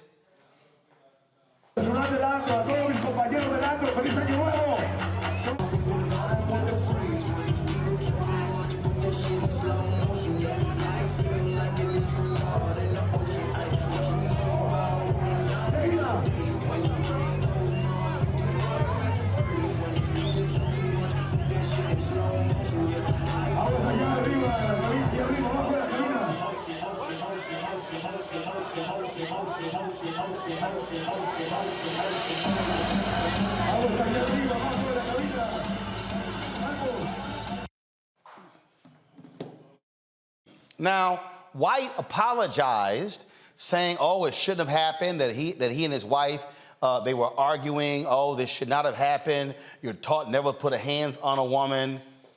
I'm sorry, Kelly. Have you actually seen the press release where he's been suspended? He's been put on probation. Have you seen where they have said he has to step down temporarily? There's an investigation. This is a man who leads the UFC. This is a man who decides who fights and who doesn't, who commits an act of domestic violence against his wife. This same week, Chris Beard, head coach of the University of Texas basketball team, he was arrested a few weeks back after he was arrested for domestic violence against his fiancee.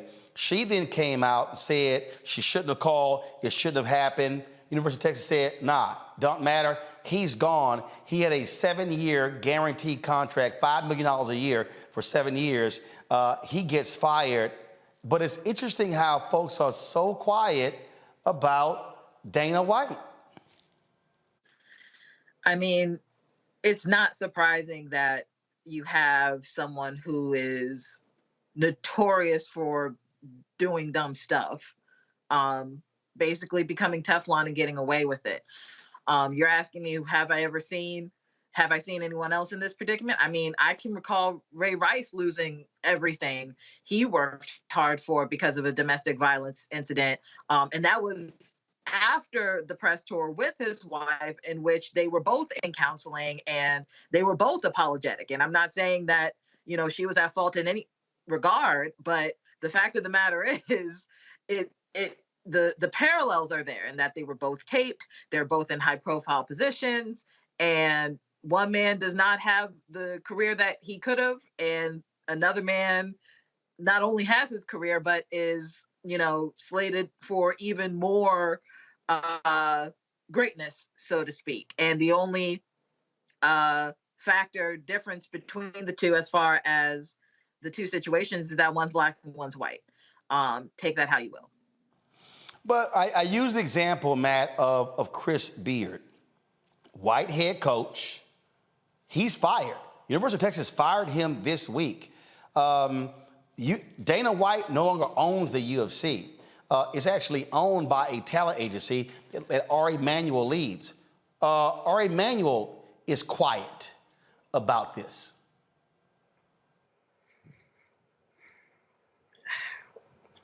Look, I've prosecuted domestic violence murders and many domestic violence cases. It is a scourge across this country, and it's absolutely something we need to decry. However, as a lawyer in this case, being completely honest, I think this is not a cut and dry case, because if you watch the video, he's actually struck first. That doesn't mean he should ever put his hands on his wife.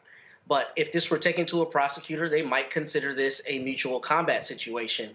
That doesn't mean that Dana White could not be an abuser. It doesn't mean that what happened is in any way okay.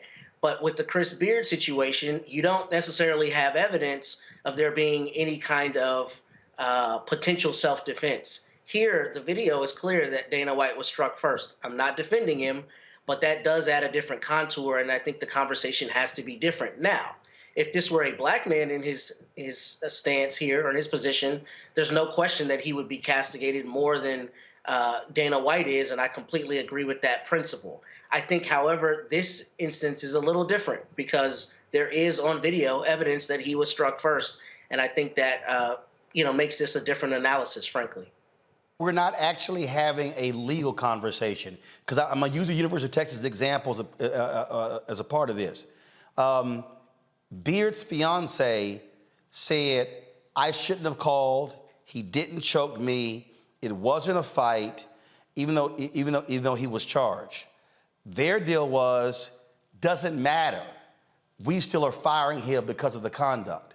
So what I'm speaking about is not, was Dana White, was he legally, was it legal for him or proper for him to, lack of a better phrase, stand his ground and slap his wife after she slapped him? The bottom line is he slapped his wife, and a lot of folks are real quiet about this. Yeah, I agree with that principle. Yeah, no question there. So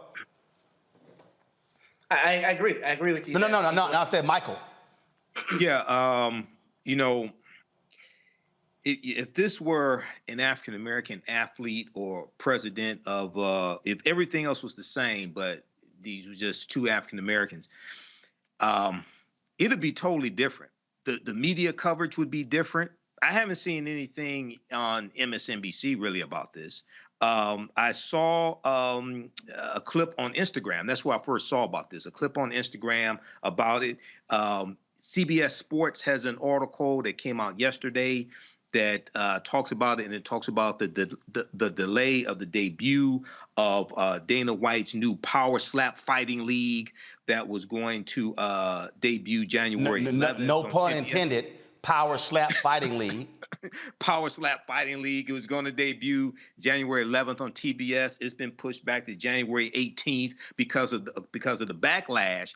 But I haven't seen the type of the backlash in the media and even on social media that you would see if these were two African Americans. If we look at it now, it's not exactly the same thing. I understand. But if you just look at Chris Brown and Rihanna, that was everywhere. Yes, they were two celebrities. I totally understand that. But that was everywhere, and it cost Chris Brown a lot in his career. It set him back a lot. With this here, and rightfully so. Yeah, rightfully so. I understand.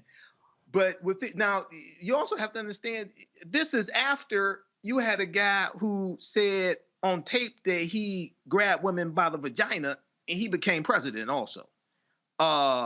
So, hey, we'll see what happens. And there was a discussion about this on ESPN's First Take today, Kelly, and people were talking about it. And here's the piece: I don't care if you're under the influence. The thing that I'm talking about is Dana White is over an entire league. He is supposed to set the standard of conduct. And so what now happens if one of his UFC fighters commits domestic violence? So what does he say? Oh, you can't fight. We got to put you down. But yeah, man, you just smack your wife and it's all good. You still posting Instagram videos. Yeah, that's crazy. I'm actually surprised that a morality clause hasn't been mentioned. Not necessarily in this conversation specifically, but like in any conversation regarding this case. How is he not violating his contract as head of UFC if there's a morality clause in place? Because my understanding, and Matt, correct me if I'm wrong, basically it just says don't do dumb crap. And if, the board finds that you did dumb crap, then you're gone. I don't see how that is not in discussion at this point. And maybe it is, and we just don't know about it, and it's behind the scenes, and he's just trying to keep his job. But to your point about the potential hypocrisy of it all, should, let's just say, a fighter of his does something very similar and then is, fired, and, deals are being rescinded, it would be incredibly difficult for that to happen if he himself doesn't have any repercussions for what he did. Bottom line is this here, Endeavor, which owns the UFCF, should be a hell of a lot more aggressive in dealing with Dana White. All right, folks, got to go to a break. We come back. We'll talk with trainer Monica Jones, part of our new you for 2023. Look, a lot of people are doing fitness. They're doing cardio. They're walking. They're doing the treadmill. But she said resistance training should be a part of that. And so we'll talk about that next in our Fit, Live, Win segment. Folks, you're watching Roland Martin Unfiltered on the Black Star Network. If you're on YouTube, hit the like button, y'all. We should be easily at more than 1,000 likes. Same thing if you're on Instagram, if you're on Facebook, if you're watching the Black Star Network, hit the like button, hit the share button. And speaking of the Black Star Network, download our app. We're trying to get to 75,000 downloads. You can do so Apple phone, Android phone, Apple TV, Android TV, Roku, Amazon Fire TV, Xbox One, Samsung Smart TV. We'll be right back. When you talk about blackness and what happens in black culture, we're about covering these things that matter to us, speaking to our issues and concerns. This is a genuine people-powered movement. There's a lot of stuff that we're not getting. You get it, and you spread the word. We wish to plead our own cause. Too long have others spoken for us. We cannot tell our own story if we can't pay for it. This is about covering us. Invest in black-owned media. Your dollars matter. We don't have to keep asking them to cover our stuff. So please support us in what we do, folks. We want to hit 2,000 people, $50 this month, raise $100,000. We're behind 100,000, so we want to hit that. Y'all money makes this possible. Check some money orders. Go to P.O. Box 57196, Washington, D.C. 20037-0196. The Cash App is $RM Unfiltered. PayPal is R Martin Unfiltered. Venmo is RM Unfiltered. Zelle is Roland at RolandSMartin.com. I love directing. It's a different kind of piece. I do believe that the 30 years I was acting was to prepare me for what I'm supposed to be doing and that what I'm really am good at. But when you were acting, were you even thinking about directing? Nope. Were you, so what the hell happened? If you had asked me 15 years ago, I probably would have said, no, I don't know. I was doing Ava DuVernay's first film, I Will Follow. Mm-hmm. And during that process, I think because it was her first film, maybe She's self-taught? Absolutely. I probably gave too many suggestions. And at some point, Ava said to me, I think you're a director and you don't know it.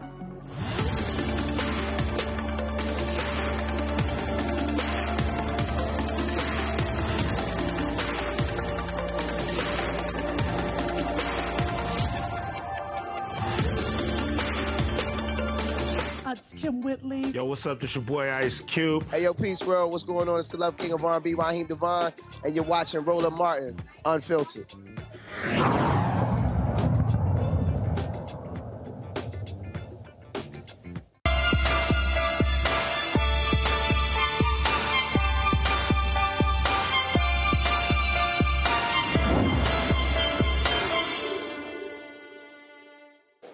All right, folks, so new you in 2023 when I was, and I told you all week, when I was in Jamaica, so I'm walking along the beach, and then God gives me and just hits me to have 8 different people talking about really this new you, and different people, dietitians and fitness folks in different ways. And we've got some guests coming up. Rodney Lennon is going to be on talking about the importance of weight, heavy weights when it comes to lifting weights. We got Funk Roberts, who's going to be on his program focusing on fitness for men over 50. We've got Miss Olympia Cheryl Grant's going to be on talking about the importance of fitness for women over 50. Dr. Rowe is going to be here with a dietitian. Cootie Mack is going to be with us talking about getting our food stuff straight as well. And of course, this week we've had Jim Jones, we've had Terry Starks, we've had J.J. Smith, and joining us today is my homegirl Monica Jones. Of course, she goes by Train with Mon on Instagram. And so I had you down. So, and I saw you at the Congressional Black Caucus, and I said it was crazy at the Apple party. And what was crazy, y'all, I was like, yo, I said, I've not had her on since I had my TV One show. And so your name was one of the ones that popped up. And so a lot of people are working out. And folks see me post my videos on Instagram, and I love all these pseudo trainers, folk who everybody got something to say. And one of the things that folks always want to comment on, man, I keep seeing you on the treadmill. They're not realizing I do a 30-minute treadmill workout. And I got a bike, elliptical. I got a bike and a treadmill. I prefer the elliptical a lot better.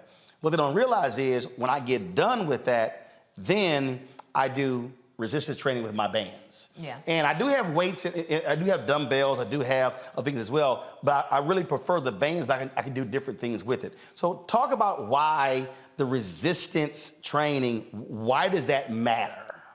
So there's a number of reasons why, but I think one of the most important things is the fact that people feel like they have to do cardio because it gives them the endorphins that they need, and it's also something they can kind of mindlessly do. And when you're sweating, you think, "Oh, I'm sweating, so I'm working out." Right? I feel my muscles, I'm tired. But then it feels like you can do other things while you do cardio. So I'm not saying you shouldn't do it, but resistance-based training, it could be bands, it could be body weight, it could be using dumbbells. It's really important because it allows for us to build up our bone mineral density. Mm-hmm. So when we reach our mid-20s, that starts to decrease already.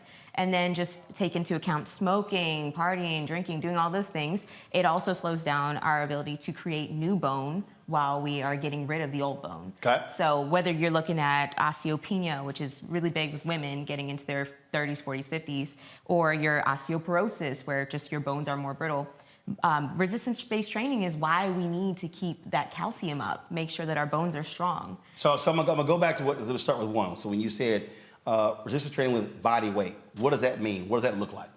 It could be anything. You can do body weight squats, you can do push-ups, you can do superheroes. Just make sure that you're doing something that causes some muscular tension. So when we do cardio, a lot of times our body is just moving, but it's not moving against a certain force. It's just moving in a certain direction.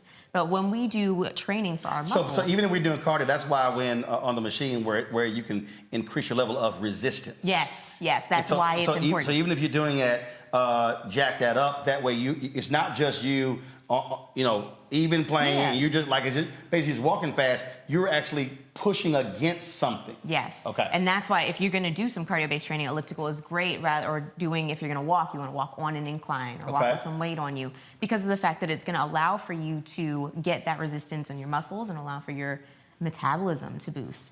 When we carry around more muscle in our body, doesn't necessarily mean we're bigger. It doesn't mean that we're heavier necessarily, depending, but it allows for our metabolism to be a little bit more boosted, and so we can live more flexible lifestyles. I think a lot of people are all or nothing when it comes to New Year's, and there's still a lot of events going on. I'm catching you at the events, so it's really important to make sure that we live a flexible lifestyle. We don't go all or nothing. All right, folks, roll the video, because when you're talking about body weight, again, somebody who's still thinking, so is that what we're talking about here?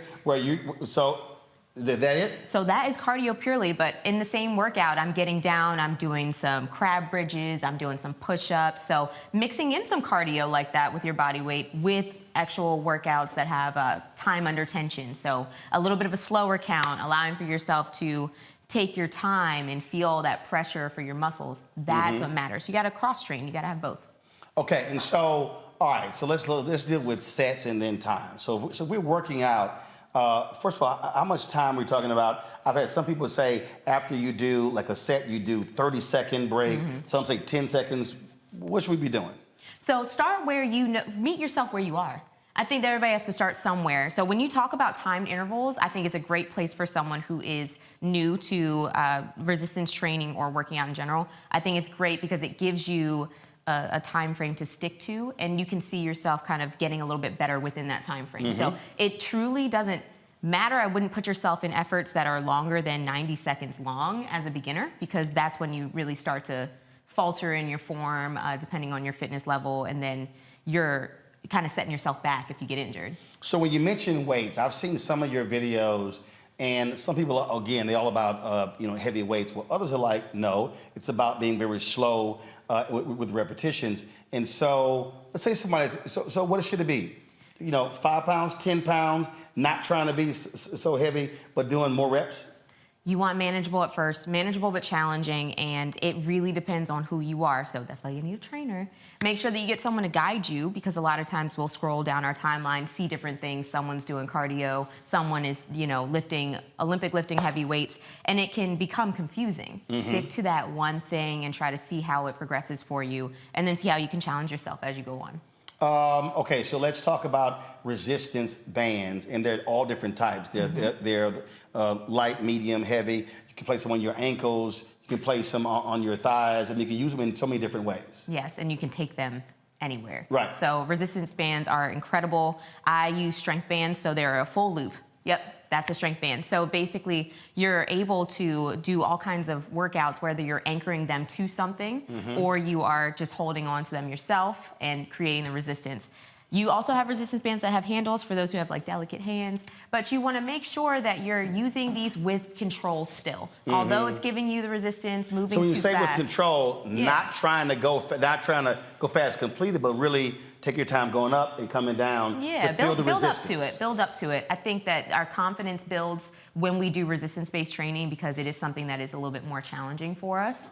Back when these videos went live, that was, like 5 years ago, I was building my confidence with bands, and then I eventually got to barbell workouts, and I'm a boxer. I love doing bands so that it helps me with the rotation of my joints so that I am throwing punches correctly and bringing them back. See, the reason I love the bands again is because so somebody who's watching right now, again, look, I've got the boxing, I got the weights, I got the elliptical. I posted a video the other day. I got all the stuff in my home gym.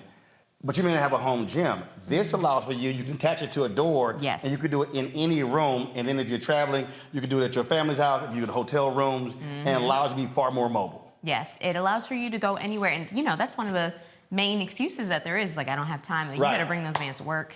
Yeah, I mean, you could, I almost did that. I was like, damn, I didn't get it in. Because I actually keep it set at home.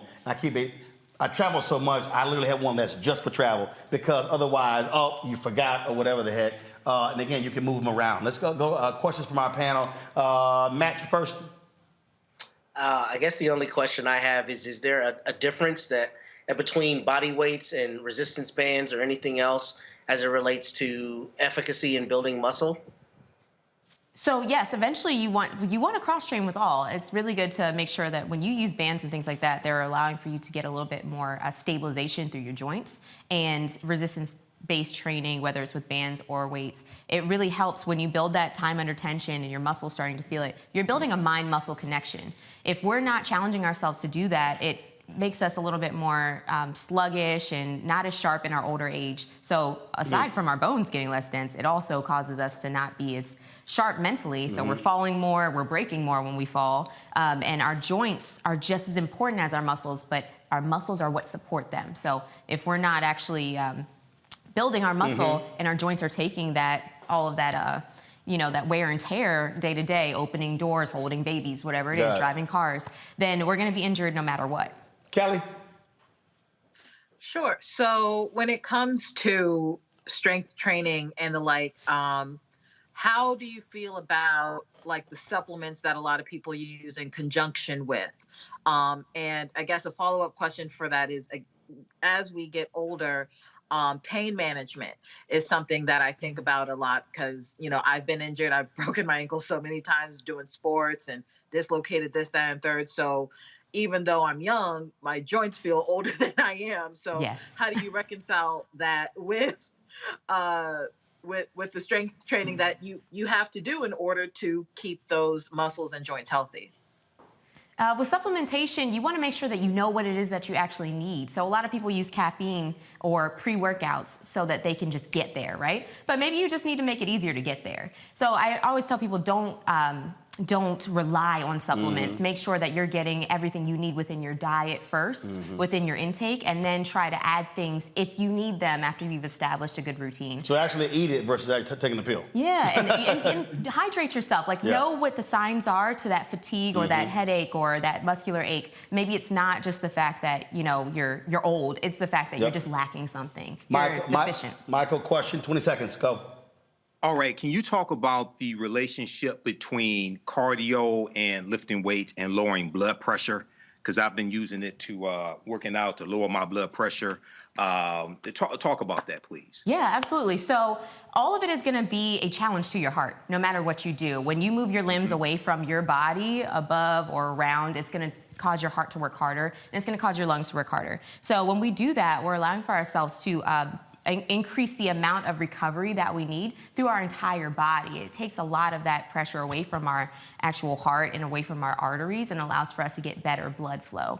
It also helps us with our digestion. So if you are having trouble with higher cholesterol or you're having trouble with any sort of other chronic diseases, your gut is going to be the #1 way to fix that. And how do we fix that? By making sure we're moving so that things are moving. All right, then. Monica, we appreciate it. How can folks find you? You can find me at Train with Mon on all platforms or monica-jones.com. If you're looking for a trainer, hit us up at hlsfit.com. All right, always good to see you. Good to see you. I appreciate it. Thanks a bunch. Folks, that is it for us. Great week. Please go watch all the recap of the shows. Folks, again, Instagram. YouTube, hit the live button. We should be at 1,000. Y'all tripping, okay? Hurry the hell up and hit the doggone button. I'll see y'all. Got a great weekend this weekend. I'm going to see Soldiers Play tomorrow. My man Norm Lewis, an actor, checking out. And then I'll be moderating the panel with Sidney Poitier's daughters at the screening on Sunday of the screening of the documentary on Apple Plus documentary on Poitier. I'll see you guys on Monday right here on Roland Martin Unfiltered on the Black Star Network. We always end every Friday with those who support our show, our donors. We thank all of you who contributed to make this show possible. Until then, have a great weekend. Holla!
Thank you.